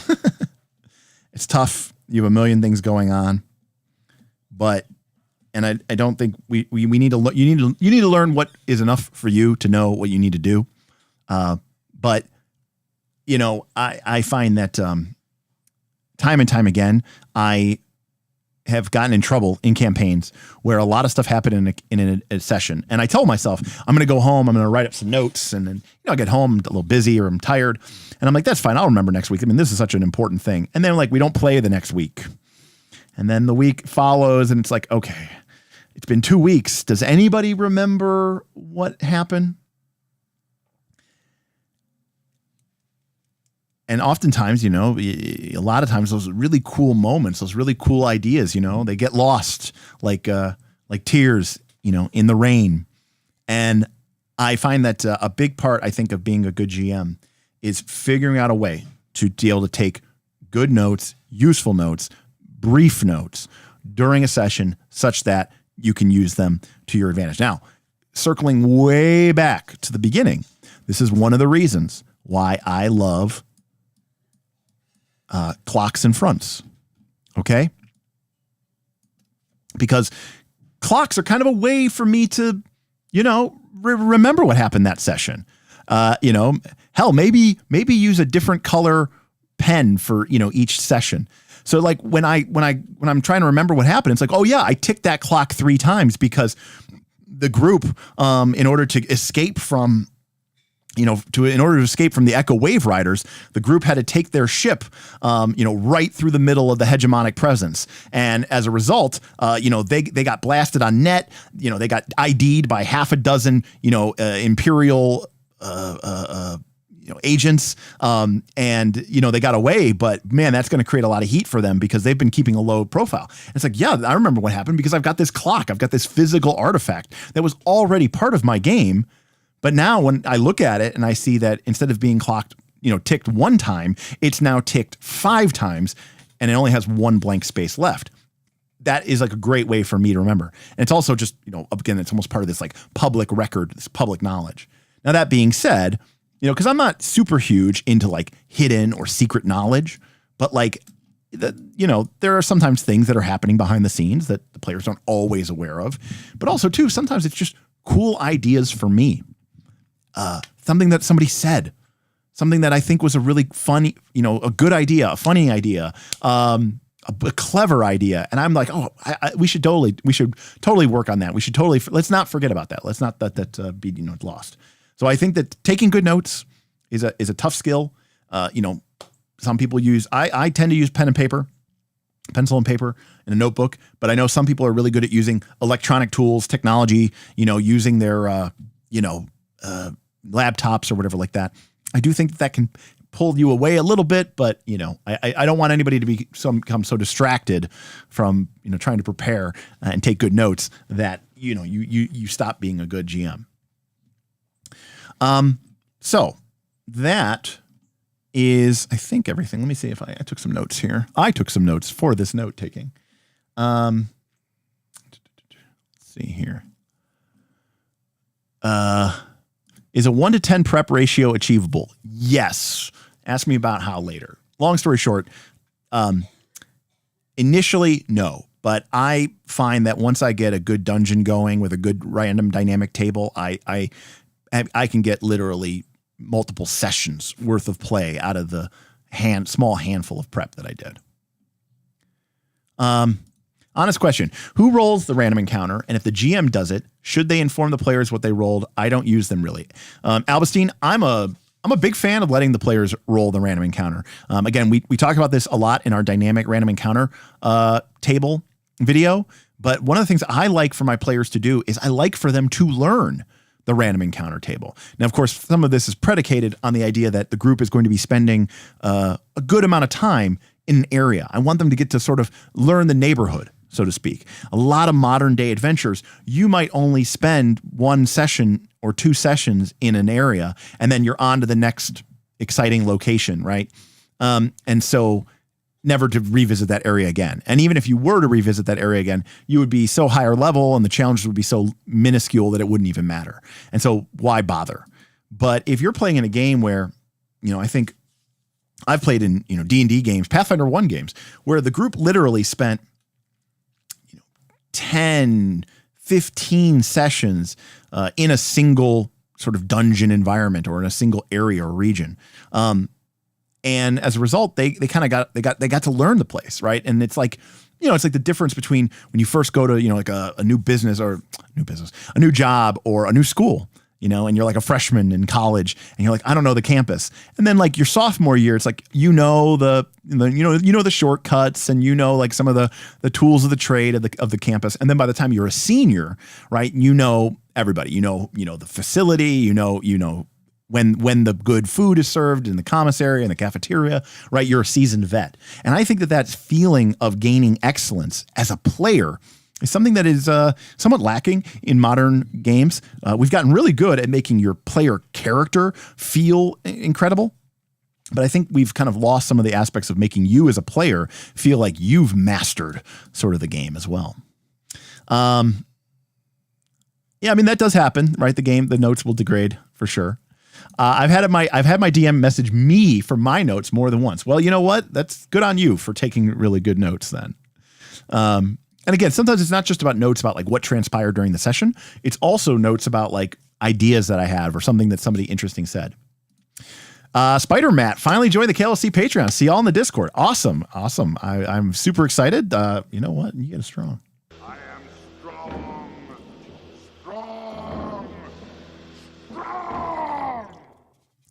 Cheers to you, Spider Matt. Look forward to having you in there, having some good conversations, hopefully playing some games with you. I I'm so bad at this. I've got almost no notes on a 3-year campaign, so literally zero chance of me referencing things that happened earlier in the game. So what Shadram is highlighting here, though, is something else I want to point out. You know, I'm 40 years old, and I've run a lot of games. But I got to be honest with you folks. There are so many sessions that have happened in the past. I've forgotten about more sessions than I remember, right? And some of those sessions were legitimately good. Part of this isn't just about this campaign. Part of this is about your legacy. Part of this is being able to look back 5 years from now, 10 years from now, maybe by yourself, maybe with that same group of friends, and remember. And, you know, when we're playing all these different games, different game systems nowadays, we've got busy lives and computer games and video, phone games. Everything's, you know, begging for our attention. It can be really sad when you kind of look back on a multi-year campaign and then you go, I don't really remember anything about it. I know we played it, but I don't really remember it. And I think that's part of the fun of having those memories, those logs, those notes, you know. It's all right, Headwater Games. You'll get caught up. Voice to text and then use Chat GPT to summarize it. I mean, Dan, you sound like you're ahead of the curve. I mean, that sounds like that could be pretty good. What's up, Josh? Good to see you here.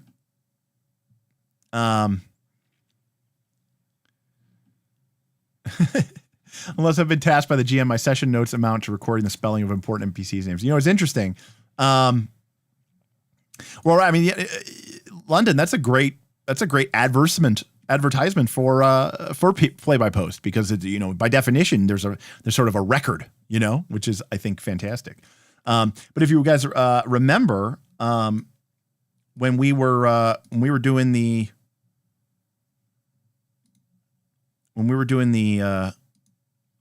mouse guard, right here at the beginning of a session, this is part of the mechanics of the game. One player gives a prologue. Note what details the player remembered. His or her character then recovers from the conditions, and, you know, basically they get to heal, and healing is not free in this game.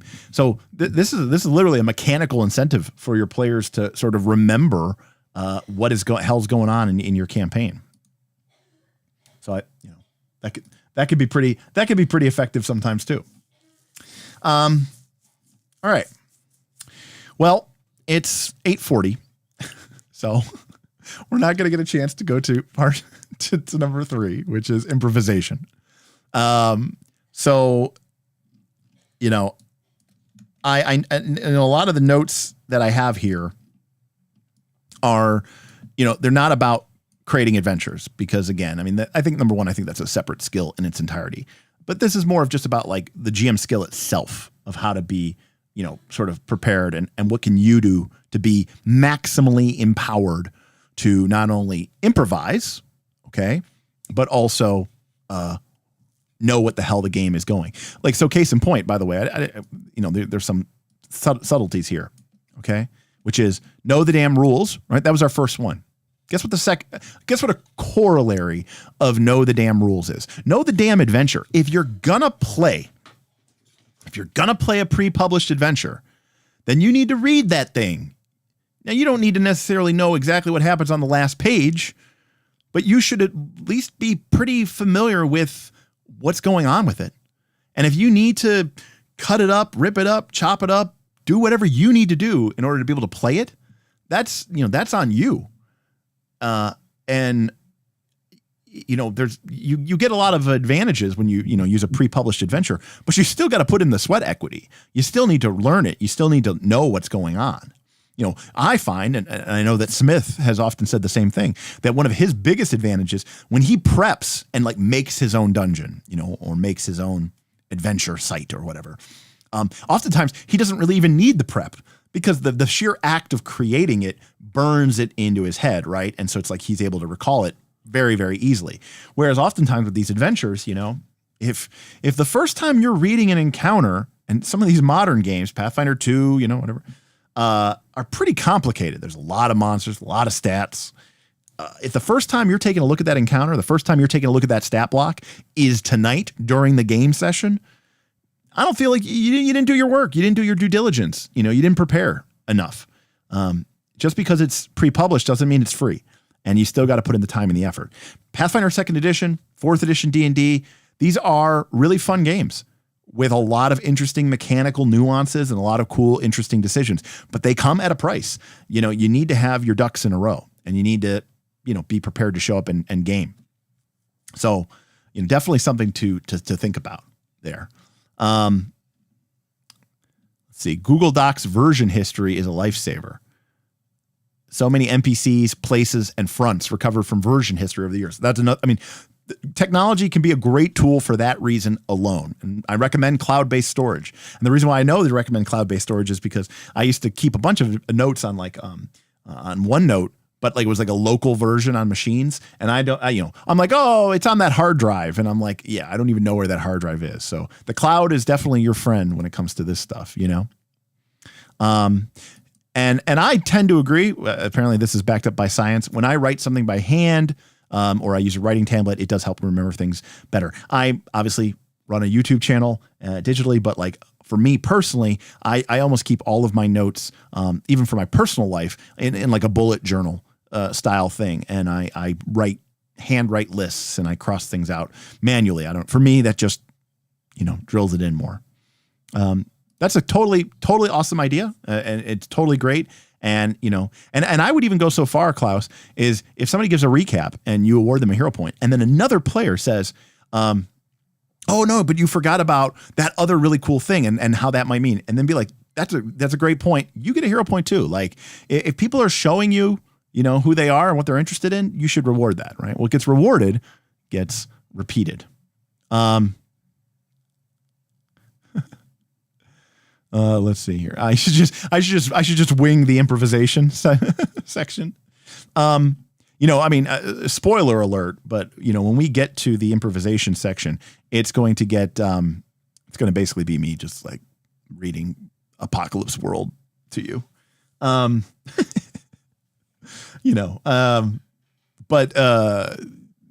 game system obviously is pretty much custom made for that and how to do with that. But anyways.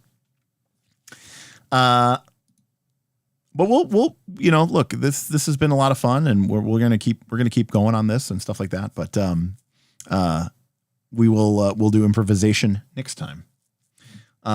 We always figure out a way to do this. Yes, what gets measured gets managed. What gets rewarded gets repeated. I came up with another one the other day, and I don't remember what it was. What games have less prep in your experience? I love the idea of little prep as you talk about Blades in the Dark, following the player's whim. Not sure if Blades in the Dark is quite my player's cup of tea. Fair enough. It's not ever, that's a common component about it. Albustine, it really comes down to two things. Number one is, does the game more or less use gridded combat? If the game really relies on gridded combat, if the game is theoretically playable without a gridded combat and miniatures, you might be able to get by with it. But, most games that, have the distinction between having 20-foot movement versus 25-foot movement, or a game that has the distinction between 15 feet of reach and 10 feet of reach. If you're in a game like that, then, the details matter and the inches matter. Those games to me are harder to play low prep. I know that there are people out there who do it.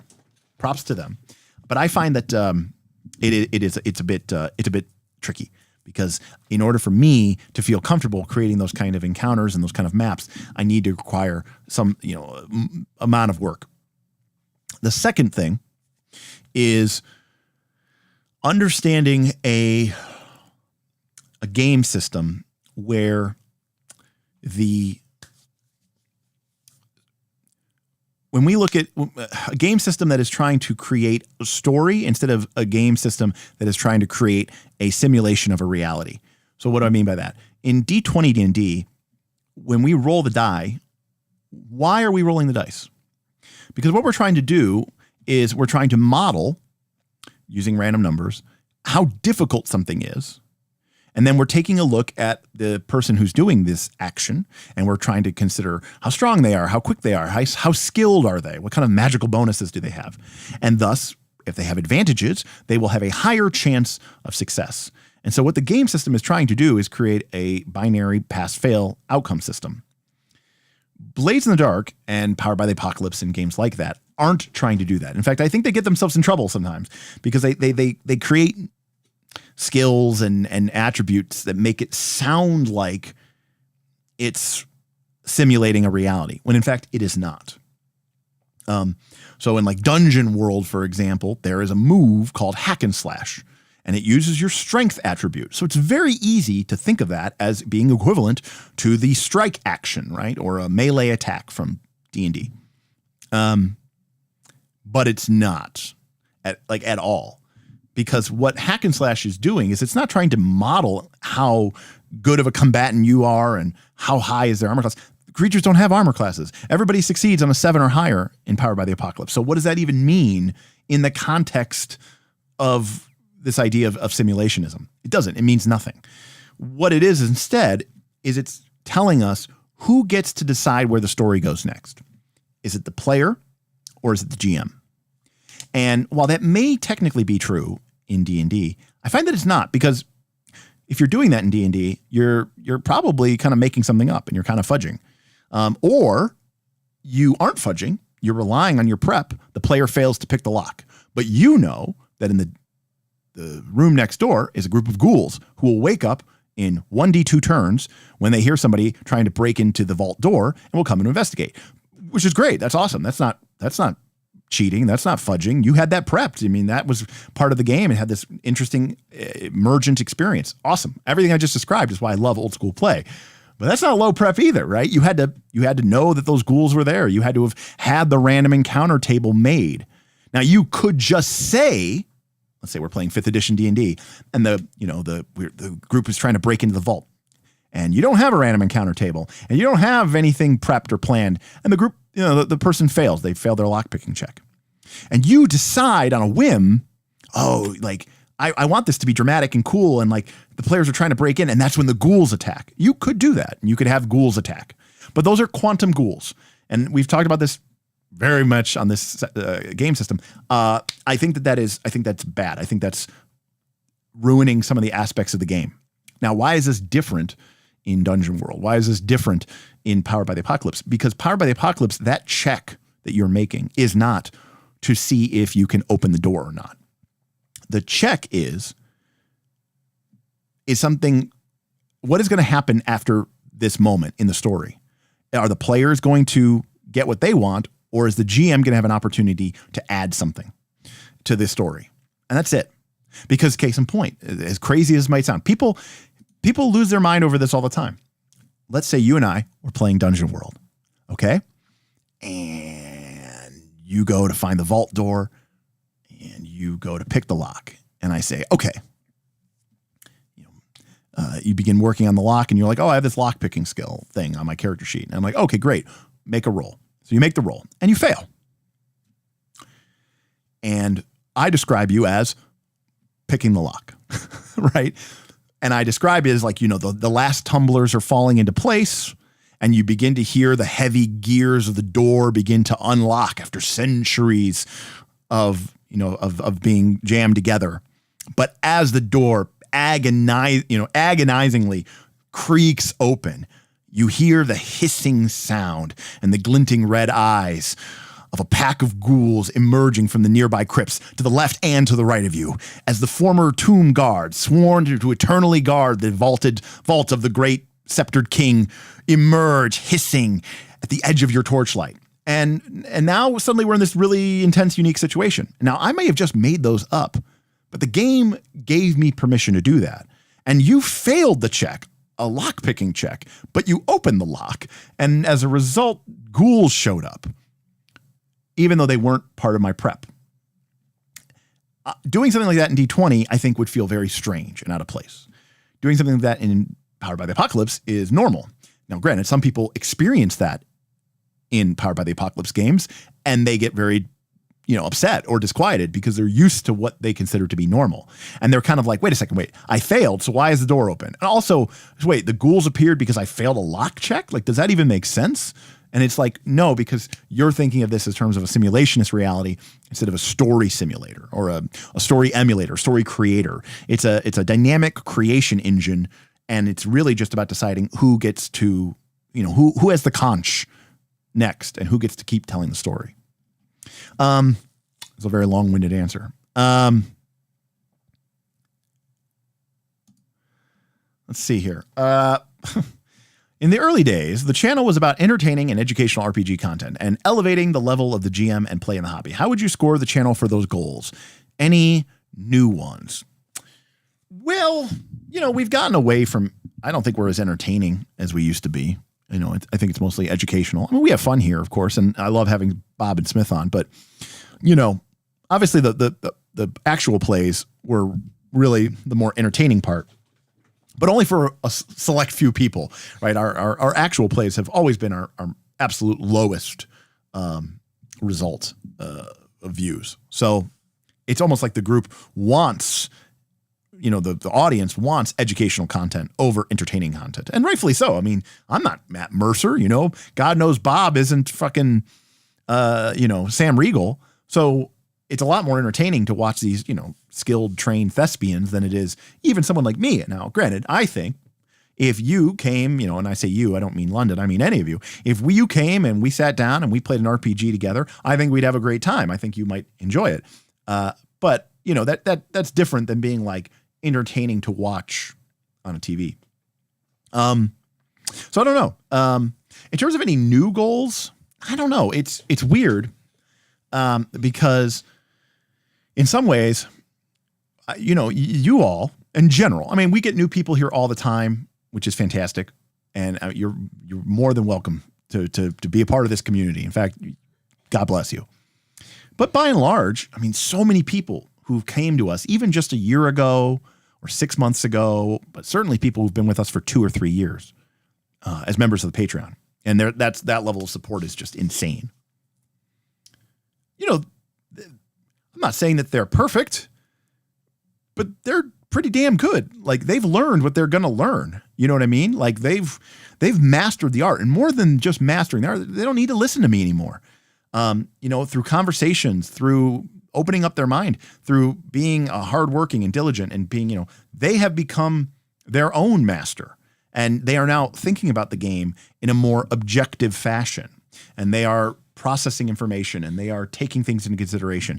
And you have people now who, are going out and finding new games and playing new games. And I'm not even involved in any of those discussions. And that's awesome. But it just means that I'm, I don't know what I'm doing. It's cool that people still like love and support me. But, I have people that are members of this Patreon who used to be in every single one of these live streams, and they were, jotting down information and learning things, and light bulbs were going off, which was awesome and amazing. I don't see as many of those people anymore in these streams because a lot of these people now feel like, okay, I got it. I've learned what I needed to learn. And we've had people leave the group and the Patreon. That does happen, of course. But it does put me in a weird spot because now I feel like, I have two, I don't know what to do to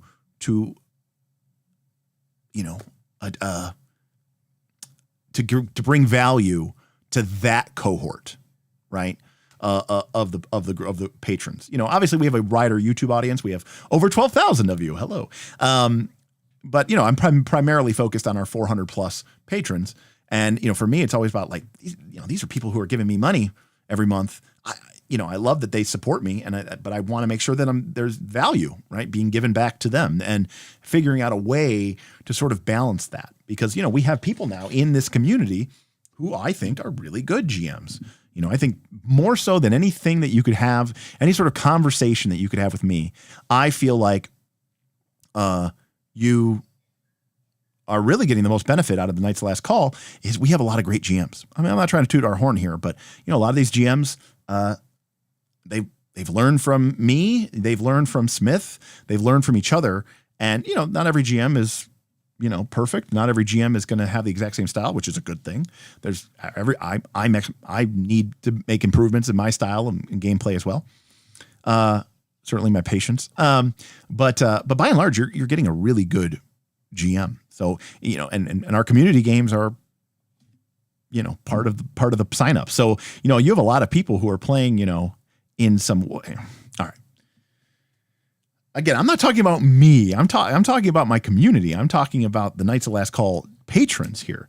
You have people who are paying $5 a month or $10 a month, and they are playing in multiple games each session, each month.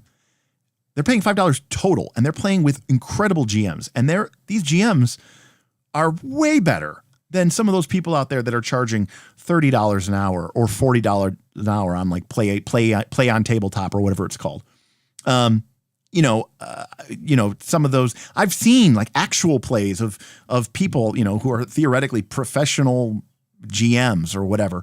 And I just cringe at them. I go, oh my God, these people are terrible. The random GM from my server is better than that, and I really do believe that. I mean, I'm not saying everybody in there is perfect and you're not going to, you're going to love every single game with every single person, but it's like, you're getting a lot of value by playing with these folks, it's great that you're still learning. I think that's awesome. I love that you guys are here to learn, and again, I also don't want to be repetitive and I don't want to, keep repeating the same facts over and over again. I mean, obviously I have a lot of knowledge, but I'm not an infinite well. I mean, eventually you all will know everything I know. It'll all be out there on the internet. So, we I don't think we're there yet. But we're not at peak oil yet, but at a certain point, how many times am I going to talk about fronts and clocks? I'm not saying that there's not another video that we could have right now, but where is that at? Bob says, sign me up for night school. I mean, Bob is being, he's being funny here, but I mean, Bob, when Bob goes and runs one of his Dragonbane games, I have no concerns about him whatsoever. I know he's going to run a great game. Is he perfect by any stretch of the imagination? No. And he knows that, but he knows how to get better and he is getting better. And so it's a process. And so to a certain extent, are there techniques and tips that Bob could master for me? Sure. But I think he has the tools that he's going to get there anyways. He's going to develop his own unique style. That is what makes, GMing such a valuable thing, is that not every GM should be the same. We shouldn't be cookie cutters. Blueberry. Detective Blueberry, I don't think I've seen you about. Hey, this is completely unrelated to the current discussion, but just wanted to give Vin a shout out for being right about Fabula Ultima. My group and I are wrapped up an 8-session game going from level 5. That's awesome. Blueberry, by the way, I don't know if you noticed, new Fabula Ultima book came out today. 2 Fabula Ultima books came out today on Drive Through RPG. We're probably going to be covering those, I think, maybe Sunday. I don't know. We'll see, depending on what happens. I'm really excited to dig into them and take a look at it. So you guys went from 5 to 11, and the last session felt off. It wasn't until a week later when I realized that the numbers weren't growing like they would in Final Fantasy games and Entry and Odyssey. The group agreed, and we're in a limbo because we like the game, and now I need to figure out if we want to do a low-level game or try something else. No! So you want the numbers to more go burr. I mean, that is unfortunate. I don't know if I have a solution. Blueberry. Nick Direct plays in 3 games a week. That's fantastic. There's our good buddy Boothby. Is he the Blueberry Detective? It's a coincidence. 2 of my favorite streams of yours are when you brought on Ben and Elia. Yeah, I love having guests on. I wanted to do like a big Pathfinder 2 guest thing where we would talk about the remaster, but all of my like Pathfinder 2 vets were like, there's not really anything to talk about. And I was like, geesh. Because a lot of these people have been playing with the remastered classes over the last 6 months since it came out in November. And I thought, well, I haven't really played much Pathfinder 2 in 2024. I don't think I've played any Pathfinder in 2024. So I was like, I don't want to talk about these classes, like, because I haven't played any of the new remastered stuff. So I was like, let me get some experts on there, people who are playing Path Builder Extreme and all this other stuff. And they were all kind of like, not much to talk about. Yeah, I mean, listen, I wish I played more as well. Hopefully I'm going to get the chance here soon. you absolutely should check out a Discord game. We've got tons of them. We had, I mean, we're a pretty small group of people, but we had like 4 live games going at once on Monday. I think we had like, something like 25 people all playing games, again, we have, a couple hundred patrons, obviously a good chunk of those patrons are, lurkers, are not really super active. So to have that many people playing in games is pretty cool. It's fantastic. Yeah. I mean, we grew a lot more than we ever expected to, Booth B shouting out our boy Bob. This is the Dragon Bane games are the Dragon Bane games are legit. Record some of your Patreon sessions and then do a live commentary of the recording. So Dan, I assume you're talking about my games that I'm running. So I've told people that here's what's going to happen. I'm supposed to run games for some of my highest level patrons, right? I have some patrons who support this channel with an insane amount. And I never want anybody to feel like they're buying something. I want this to be a donation, and that's the way we've always set it up. So this is more of me just saying thank you and providing an opportunity to those folks and to try to run some games. Obviously, I have a very busy life, and I'm already streaming, 8+ hours sometimes a week. So fitting this in is somewhat of a challenge. But I did tell them that if you join one of these games, it will almost certainly be recorded. Now, the reason being that I want to share it, it will not be shared with the public YouTube. So any of my private games that do get shared will be shared exclusively with the patrons. That way, just to make it easier and more comfortable for the people who are playing in them. Obviously, if I have somebody who absolutely does not want to be part of this situation, I probably would just not publish that one. But I do want to make that available to the patrons, but not to the wider public. All the classes that needed work aren't out yet. That is true, Damien. I mean, there's something to be said about waiting just till Core 2 comes out. But it's like when Core 2 comes out, are we going to really know right away? Like, yeah, we can read the rules and we can kind of suss out what's going on. But sometimes you got to play the class, a little bit before you can really figure out. But yeah, I more or less, I think when Core 2 comes out, we should probably do something. But I mean, to be fair, War Priest, I think needed to work, even though it was good before, but it was only good because it was like brutally effective because of heal. But now the cleric, now the War Priest doesn't have to worry about charisma. Like that's a significant boost, right? When is the next Patreon Q&A? Well, Tabletop Nerd Josh, it's funny that you asked that. Originally, and I know you're newer here, Josh. We used to not do live streams. Okay. We only did pre-recorded videos, things like our Rise of the Rune Lords, which we would record separately. We'd, onto a SD card. I'd bring it home, I'd edit it, and then it would get uploaded. It was just a video that you watched on YouTube. And then we did our Combat and Tactics series, which again was recorded at our studio, me, Bob, Nick, Matt, Tim. And then we would edit that and publish it. So again, it was just like a normal YouTube video. Granted, 30 or 40 or 50 minutes long, but it was normally a YouTube video. So we started the Patreon, we had our Discord, but there was no back and forth like you and I are doing right now because all of our content was pre-recorded and published to the YouTube video. So we started that process of monthly. We would have an opportunity to hang out with the Knights live. And it was a big deal. And we had a lot of people showing up. Well, however many, like 2 years ago, we started going live 2 or 3 times a week. And I answer your questions like this. We're not so big and huge that we have a problem with it. And so less and less people showed up to the Patreon Q&A, and they had less and less questions because if you had a question, you would just ask me during the live stream like you just did right now. And so eventually we ended up having like 8 people show up. It was not. So I was kind of like, I need to reassess and figure out what this should be and what it needs to be. I'm totally awesome and happy to do it. I love hanging out with people and just shooting the shit, but I also don't want it to be a waste of anybody's time. And again, so many people just ask me questions right here in stream like you're doing right now. Shadram says you could come on and complain about being tricked into buying the same books again with a different license in the back. I mean, they changed enough to make it like legally binding. So I could have a brainstorming stream where you have some top patron people and come on with ideas to meet their needs and wants. I mean, again, I'm more than open to a bunch of different ideas. I mean, ultimately I'm here to serve the patrons. Derek doesn't need a whole stream of shooting down my clown antics. To be fair, there are a lot of antics that come out of you. But again, we're sort of, we're trying to figure out what the next move is, now that we're out of the studio, and next week we're supposedly going to start our little jaunt into our first Knights in Exile series, which is going to be our little EverQuest series. We're going to do that for a couple of weeks just to change it up while we kind of get everything situated over at Smith's.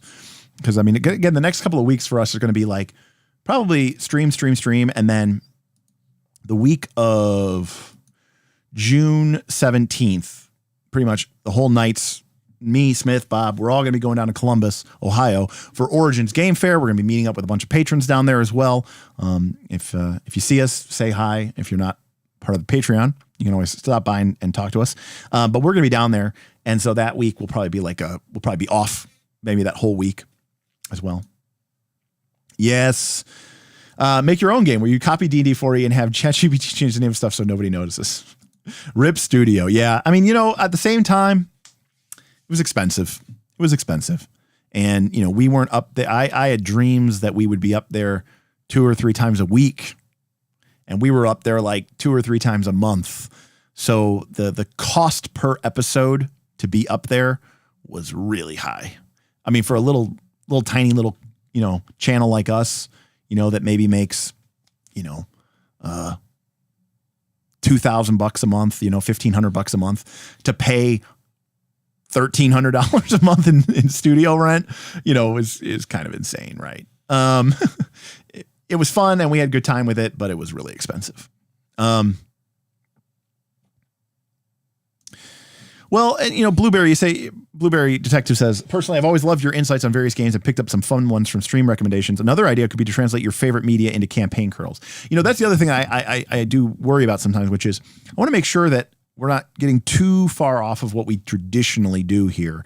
And I don't want to, I don't know how everybody else would respond to certain things like that.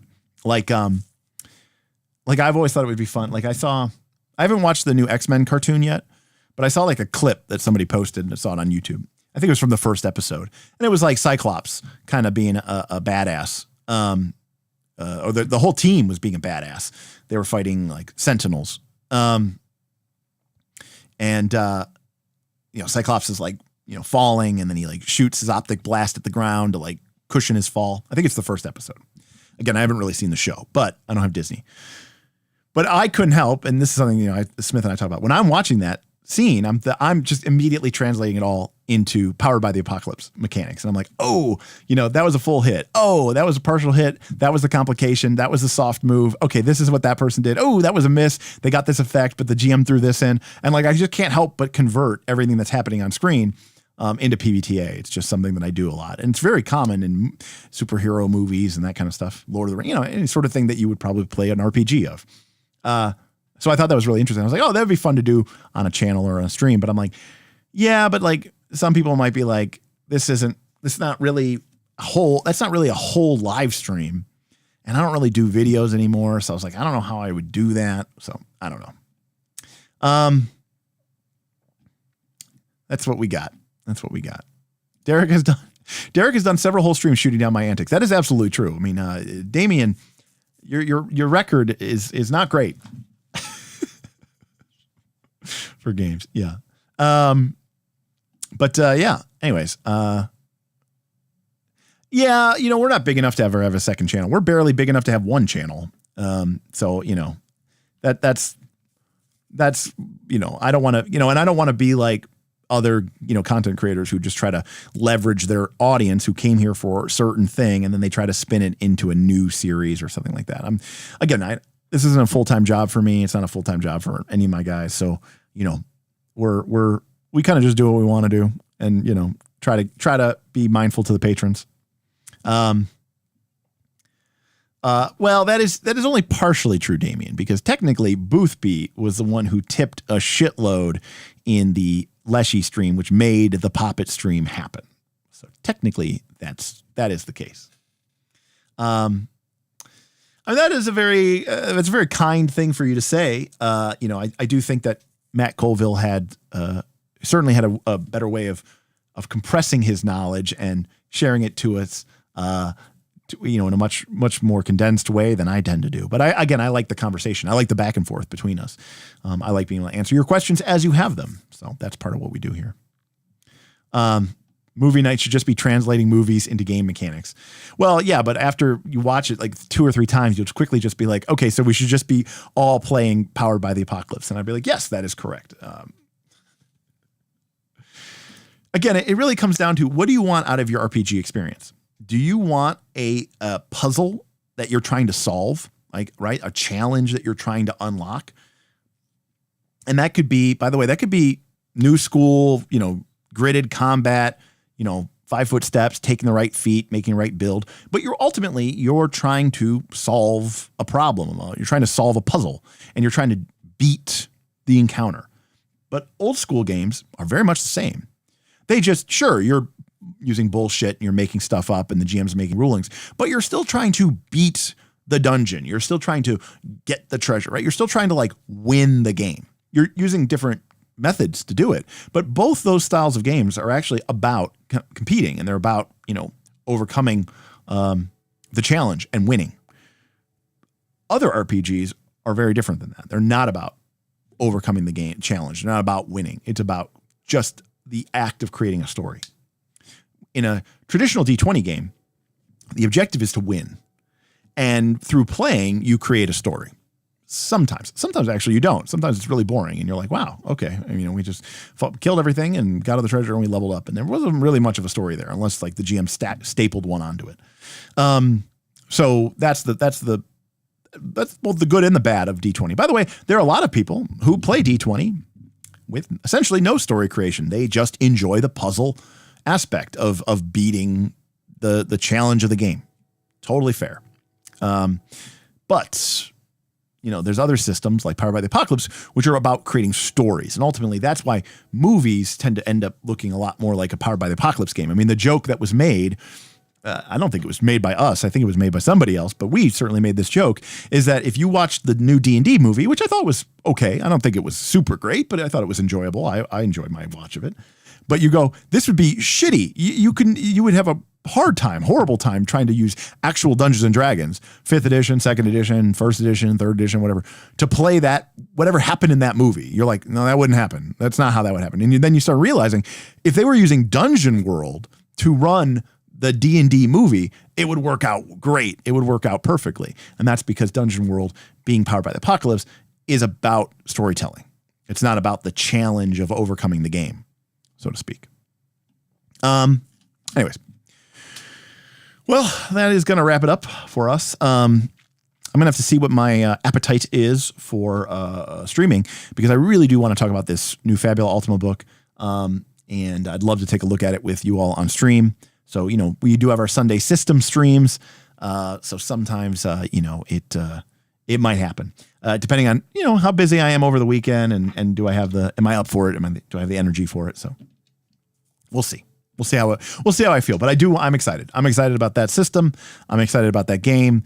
I think Emmanuel has built a great team, and I know that they have put in a ton of work to make the best game that they can, and they've just continued to deliver, and I would even say exceed my expectations, which is not something that is easily done. So, props and shout outs to them for doing that.